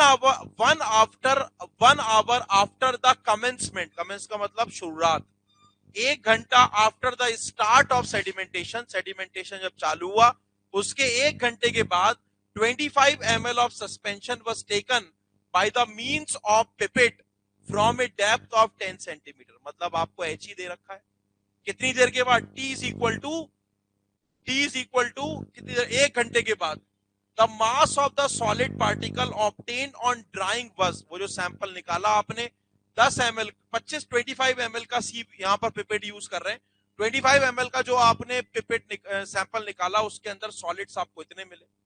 तो कह रहा है determine the largest size of the particle remaining in the suspension at a depth of 10 centimetre after 1 hour of the beginning of the sedimentation. कह रहा आपको डिटरमाइन करना है लार्जेस्ट पार्टिकल का साइज। कौन सा पार्टिकल, जो सस्पेंशन में रह जाएगा कितनी देर के बाद, 1 घंटे के बाद 10 सेंटीमीटर में। तो बड़ी आसान है। मान लो वो लार्जेस्ट साइज का पार्टिकल डी है, मुझे नहीं पता वो क्या है डी, तो वो 1 घंटे में कितनी दूरी कवर करेगा, 10 सेंटीमीटर। तो उसकी वेलोसिटी कितनी हो जाएगी, 10 डिवाइडेड बाई टाइम। और वो वेलोसिटी कौन से लॉ से गवर्न करेगा, Stokes law, D square gamma W upon 18 mu GS minus. तो सबसे लार्जेस्ट साइज का पार्टिकल आपको मिल जाएगा क्या। यहां तो रेंज भी नहीं दे रखी है, यहां तो एग्जैक्टली मिलेगा आपको। यहां अलग अलग साइज के पार्टिकल थोड़ी है, एक ही साइज का पार्टिकल है, मतलब कई सारे साइज के पार्टिकल है, लेकिन यहां पर आपको ये नहीं बताया गया कि हमारे पास जो गिवन डेटा है वो कौन कौन से साइज के पार्टिकल मौजूद है। तो जो आएगा वही एक्यूरेट होगा। क्लियर हो रही है बात। तो जरा करते हैं जरा ए पार्ट। तो जो जो डेटा दे रखा है सबसे पहले वो डेटा लिख लेते हैं। सबसे पहले जो जो डेटा दे रखा है उसको लिख लेते हैं। पिपेट मेथड पर सवाल है ये, ठीक है। तो हम लोगों ने क्या किया, देखो इस सवाल में एक थोड़ा सा ट्विस्ट है। क्या ट्विस्ट है, जीएस नहीं दे रखा। हाँ जीएस एक तो नहीं दे रखा, आप जीएस ले लिख लीजिए। Take GS is equal to 2.69, नीचे लिख लीजिए टेक, वही शीट में लिखिए बेटा, शीट में take GS is equal to 2.69, ये जीएस ले लीजिए। अब देखो इस सवाल में क्या एक कुछ किसी ने कुछ पकड़ने की कोशिश करी क्या? इस सवाल में आपने कुछ पकड़ने की कोशिश करी क्या? अरे बोलो ना। अगर वो हिंट नहीं देता तब तो आप पकड़ भी नहीं पाते, अब हिंट भी दे दिया तब भी आप नहीं पकड़ पा रहे हो।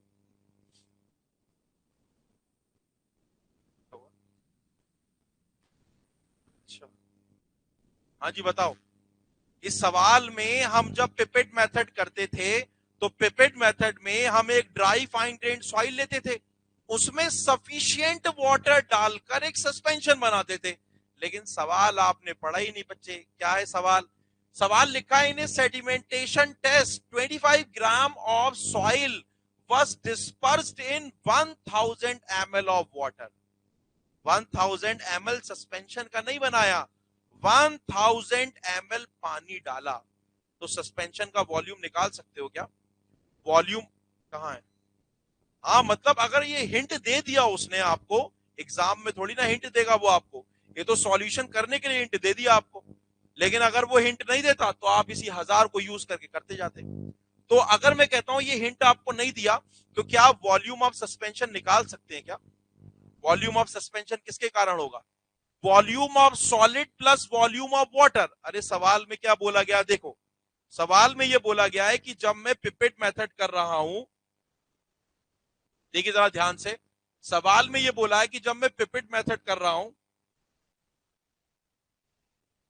चलो जरा पहले डेटा लिख लेता हूं उसके बाद आपको क्या है, 25 ग्राम ऑफ सॉइल आपने डिस्पर्स करी 100 ml ऑफ वाटर के अंदर। सो यहां पर आपने लिया एक, इसके अंदर क्या डाला आपने?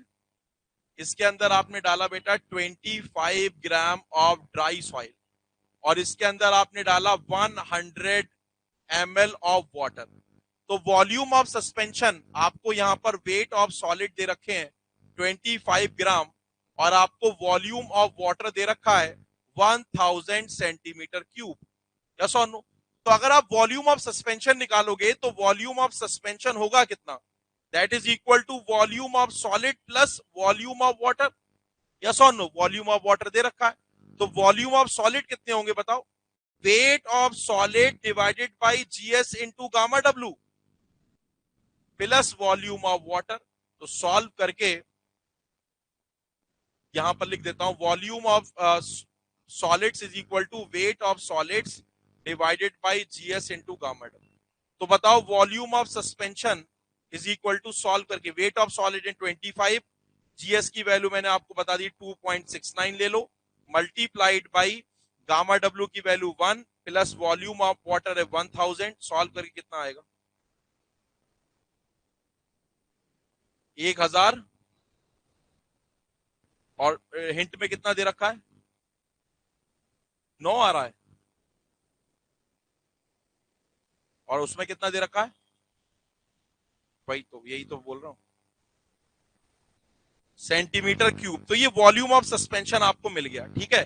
अगर ये आप ये नहीं निकालते ना तो आपकी जो कॉन्सेंट्रेशन है वो बदल जाती। चलो कोई बात नहीं, अब उसके बाद आगे पढ़ते हैं सवाल, वो आगे काम आएगा इस कॉन्सेंट्रेशन का।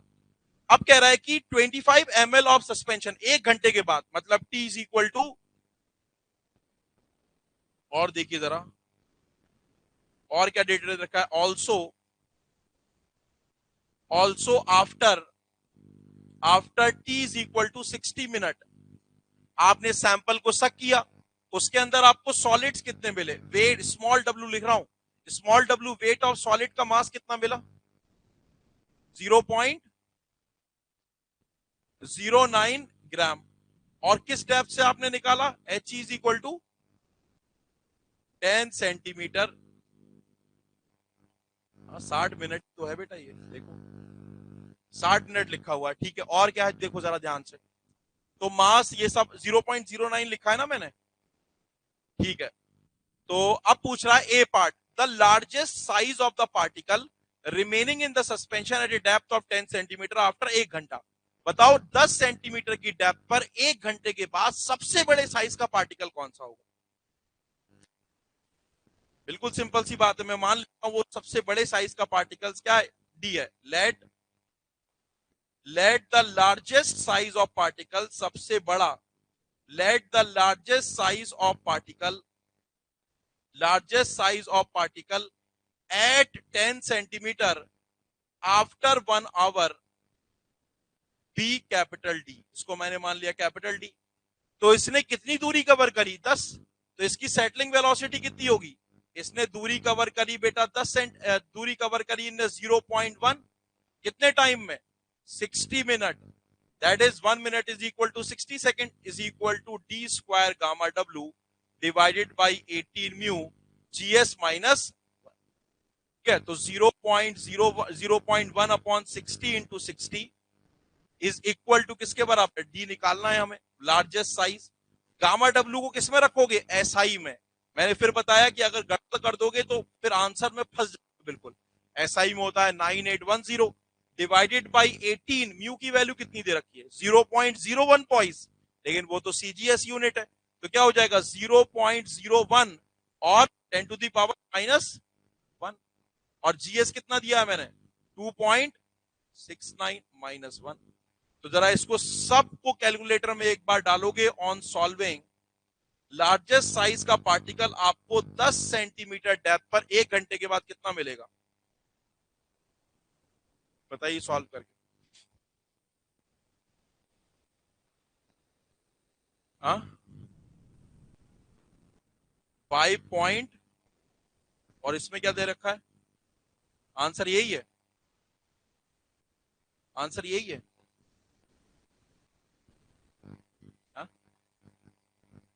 एमएम में दे रखा है ना, तो ये 5 पॉइंट, हाँ ठीक है, तो इसको माइक्रोन में कन्वर्ट कर सकते हैं। समझ आ गया क्या? पिछले जैसे सवाल बड़ा आसान है, एक ही फॉर्मूले से सब कुछ कर सकते हैं, डर लगता है बस बच्चों को। बी पार्ट करते हैं। कह रहा था percentage of particles finer than this size. ये जो साइज आपने डी निकाला है ना, इस डी साइज से, मतलब ये साइज कहां पर मिलेगा? एच ई डेप्थ पर।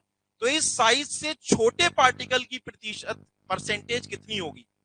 कैसे निकालेंगे कि भाई इस साइज से छोटे पार्टिकल की प्रतिशत कैसे निकालेंगे? वही formula, that is concentration at H E after 1 घंटा divided by initial concentration.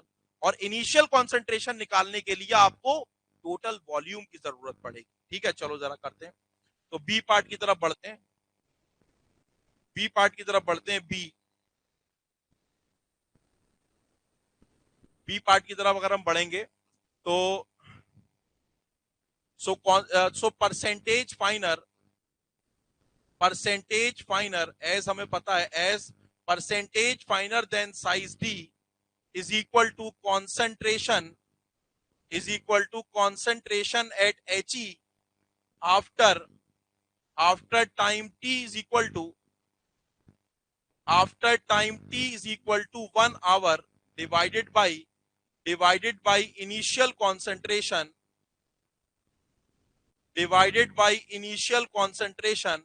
Multiplied by 100। Yes और नो?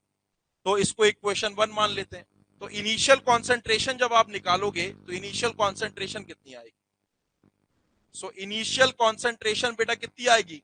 आपने सॉलिड्स कितने लिए? इनिशियल कॉन्सेंट्रेशन देखो, मैंने डायग्राम भी बना रखा है। 25 ग्राम सॉलिड्स डालें, और सॉल्यूशन कितना बनाया बेटा? यहां से निकाल भी लिया हमने। सॉल्यूशन बनाया बेटा कितना? 1009.3 सीसी। तो volume of suspension, initial concentration क्या हो जाएगी? Weight of solute, that is 25 gram, divided by 1009.3 CC. कितना आ जाएगा ये?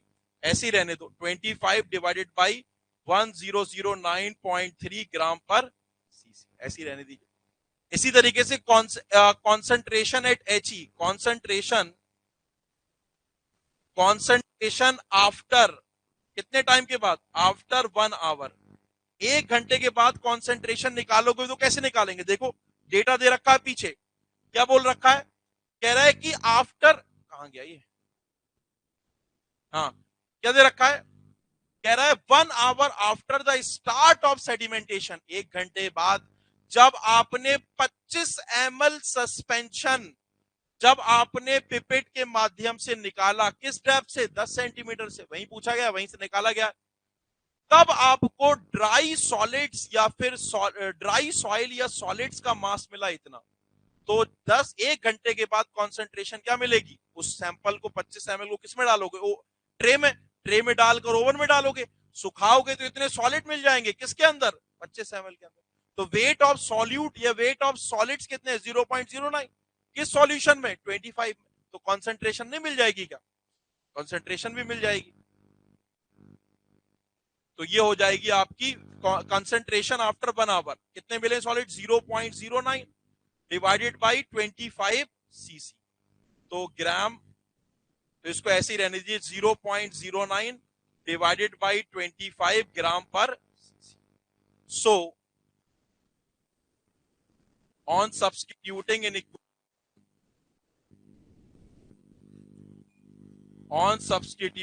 इक्वेशन 1, इक्वेशन 1 में जब आप सब्स्टिट्यूट करोगे बेटा, तो परसेंटेज फाइनर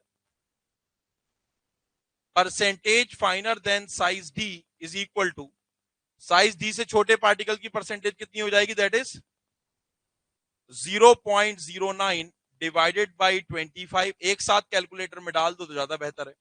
और इसकी कंसंट्रेशन कितनी है? 25 divided by 1009.3 multiplied by 100। Solve करके बताओ कितना आ रहा है? हाँ, 14.558। और आंसर कितना है? सेम है ना? बढ़िया है।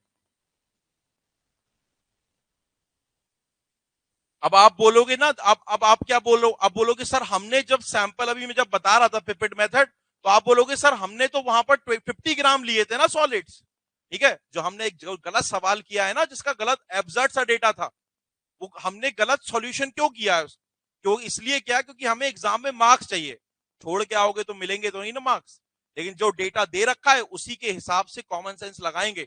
अगर आपने 1000 ले लिया, लेना तो 1000 चाहिए, तो फिर आंसर परसेंटेज फाइनल 100 से ऊपर चला जाएगा।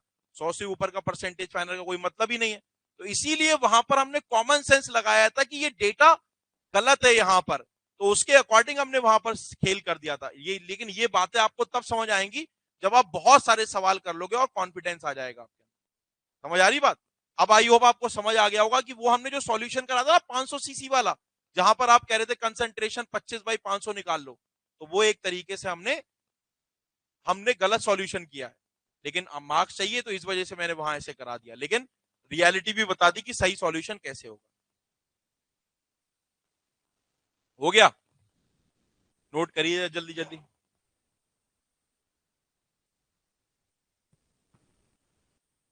तो कोशिश कर रहे हैं कि इस संडे से आपकी टेस्ट सीरीज स्टार्ट कर जाए। एक टेस्ट तो हो ही गया आपका, कॉपी चेक कर मिली आपको?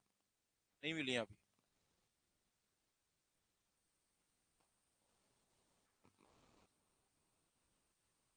संडे संडे टेस्ट रखते हैं और बाकी 5-6 दिन पढ़ाई। नोट कर लिया? नेक्स्ट पार्ट भी बचा है अभी। नेक्स्ट पार्ट में क्या बोल रहा है? The time interval from the commencement. Commencement का मतलब क्या होता है? स्टार्ट। जब सेडिमेंटेशन स्टार्ट हुआ, जब सॉलिड सेटल करना चालू हुए, तब से the time taken from the start, commencement का मतलब होता है शुरुआत से कितना समय लगेगा, after which the largest particle remaining in suspension at 10 centimetre depth is 1/2 of its size. क्या सवाल कहना क्या चाह रहा है? कह रहा है कि बताओ कितना टाइम लगेगा from the starting after which the largest particle remaining in the suspension at 10 centimetre. कह रहा है जब हम 10 सेंटीमीटर पर ऑब्जर्वेशन ले रहे हैं तो उस समय लार्जेस्ट पार्टिकल हमने निकाला है अभी। ठीक है, तो कह रहा है कि एक सेकंड रुकिए, the time taken from the commencement after which the largest particle remaining in the suspension at 10। Okay, हमने जो साइज निकाला है, देखो सवाल को समझना बड़ा इंपॉर्टेंट है। देखिए कह रहा है time taken from the commencement after which of the largest particle remaining in the suspension at 10 centimetre depth is 1/2 of this size. जो हमने साइज निकाला है ना, कह रहा है कि उसका जो आधा साइज है, उसके आधे साइज को 10 सेंटीमीटर की डेप्थ में पहुंचने में कितना समय लगेगा। क्लियर है? कह रहा है time taken from the start after which the largest particle, start से कितना समय लगेगा, after which the largest particle, सबसे बड़ा पार्टिकल जो सस्पेंशन में रह जाएगा किस डेप्थ पर, 10 सेंटीमीटर पर, इज 1/2 ऑफ दिस साइज। कह रहा है कि वो लार्जेस्ट पार्टिकल जो इस साइज का आधा है उसको कितना समय लगेगा 10 सेंटीमीटर की डेप्थ में सस्पेंशन की फॉर्म में रहने में। तो आप क्या करो, हमारा जो कंसर्न साइज हो गया वो d/2 हो गया। क्या समझ आ रही बात? तो देखिए जरा मैं आपको दिखाता हूं कैसे करेंगे। आप तो ये डेटा डाल के कर लो, या तो डेटा डाल के कर लो, या फिर आप ऐसे लिखेंगे सी क्या लिखेंगे, सेटलिंग वेलोसिटी, चाहे पार्टिकल डी हो चाहे पार्टिकल d/2 हो, सेटलिंग वेलोसिटी उसकी क्या होगी, h अपॉन उस पार्टिकल का टाइम इज इक्वल टू उस पार्टिकल का size d² gamma w upon 18 mu GS-1। चाहे पार्टिकल आधा हो चाहे पार्टिकल डी हो, जो हमने निकाला है, दोनों का म्यू ये सब कांस्टेंट रहेगा, और जो एच है वो भी कांस्टेंट रहेगा। यस और नो? तो जो चीजें कांस्टेंट होती हैं उनको हटा के हम प्रोपोर्शनल साइन लगा सकते हैं क्या? तो ये कांस्टेंट है हमारा, ये कांस्टेंट है हमारा, ये कांस्टेंट है हमारा, ये कांस्टेंट है हमारा। तो मैं क्या लिख सकता हूं, मैं यहां पर ऐसे लिख सकता हूं 1/t is directly proportional to, ये 18 भी कांस्टेंट है, is directly proportional to d²। क्या मतलब, time is inversely proportional to d। Yes और नो? एच तो कांस्टेंट है, 10 सेंटीमीटर पर ही पहुंचना है। तो time for d/2 size of particle divided by time for d size of particle, d/2 size time for d size is equal to किसके बराबर, size of d size of particle, या फिर d by, या फिर ऐसा कर लीजिए, इसको ऐसा कर लीजिए t2/t1 is equal to t1 square upon d2²। तो यहां से t2 निकालना है, t1 को कितना समय लगा था, t1 को कितना समय लगा है एच ई डेप्थ पे पहुंचने में, 1 आवर ना, is equal to d1²। d1 कौन सा साइज है, d1 d है, और d2 कौन सा है, dy का होल स्क्वायर। इससे ये कट गया, तो यानी जो t2 समय लगेगा वो 4 घंटे लग जाएगा। क्या आंसर 4 घंटे ही आ रहा है? तो जो इससे आधे साइज का पार्टिकल है उसको एच ई डेप्थ या 10 सेंटीमीटर तक पहुंचने में जो समय लगेगा वो 4 घंटे लगेंगे।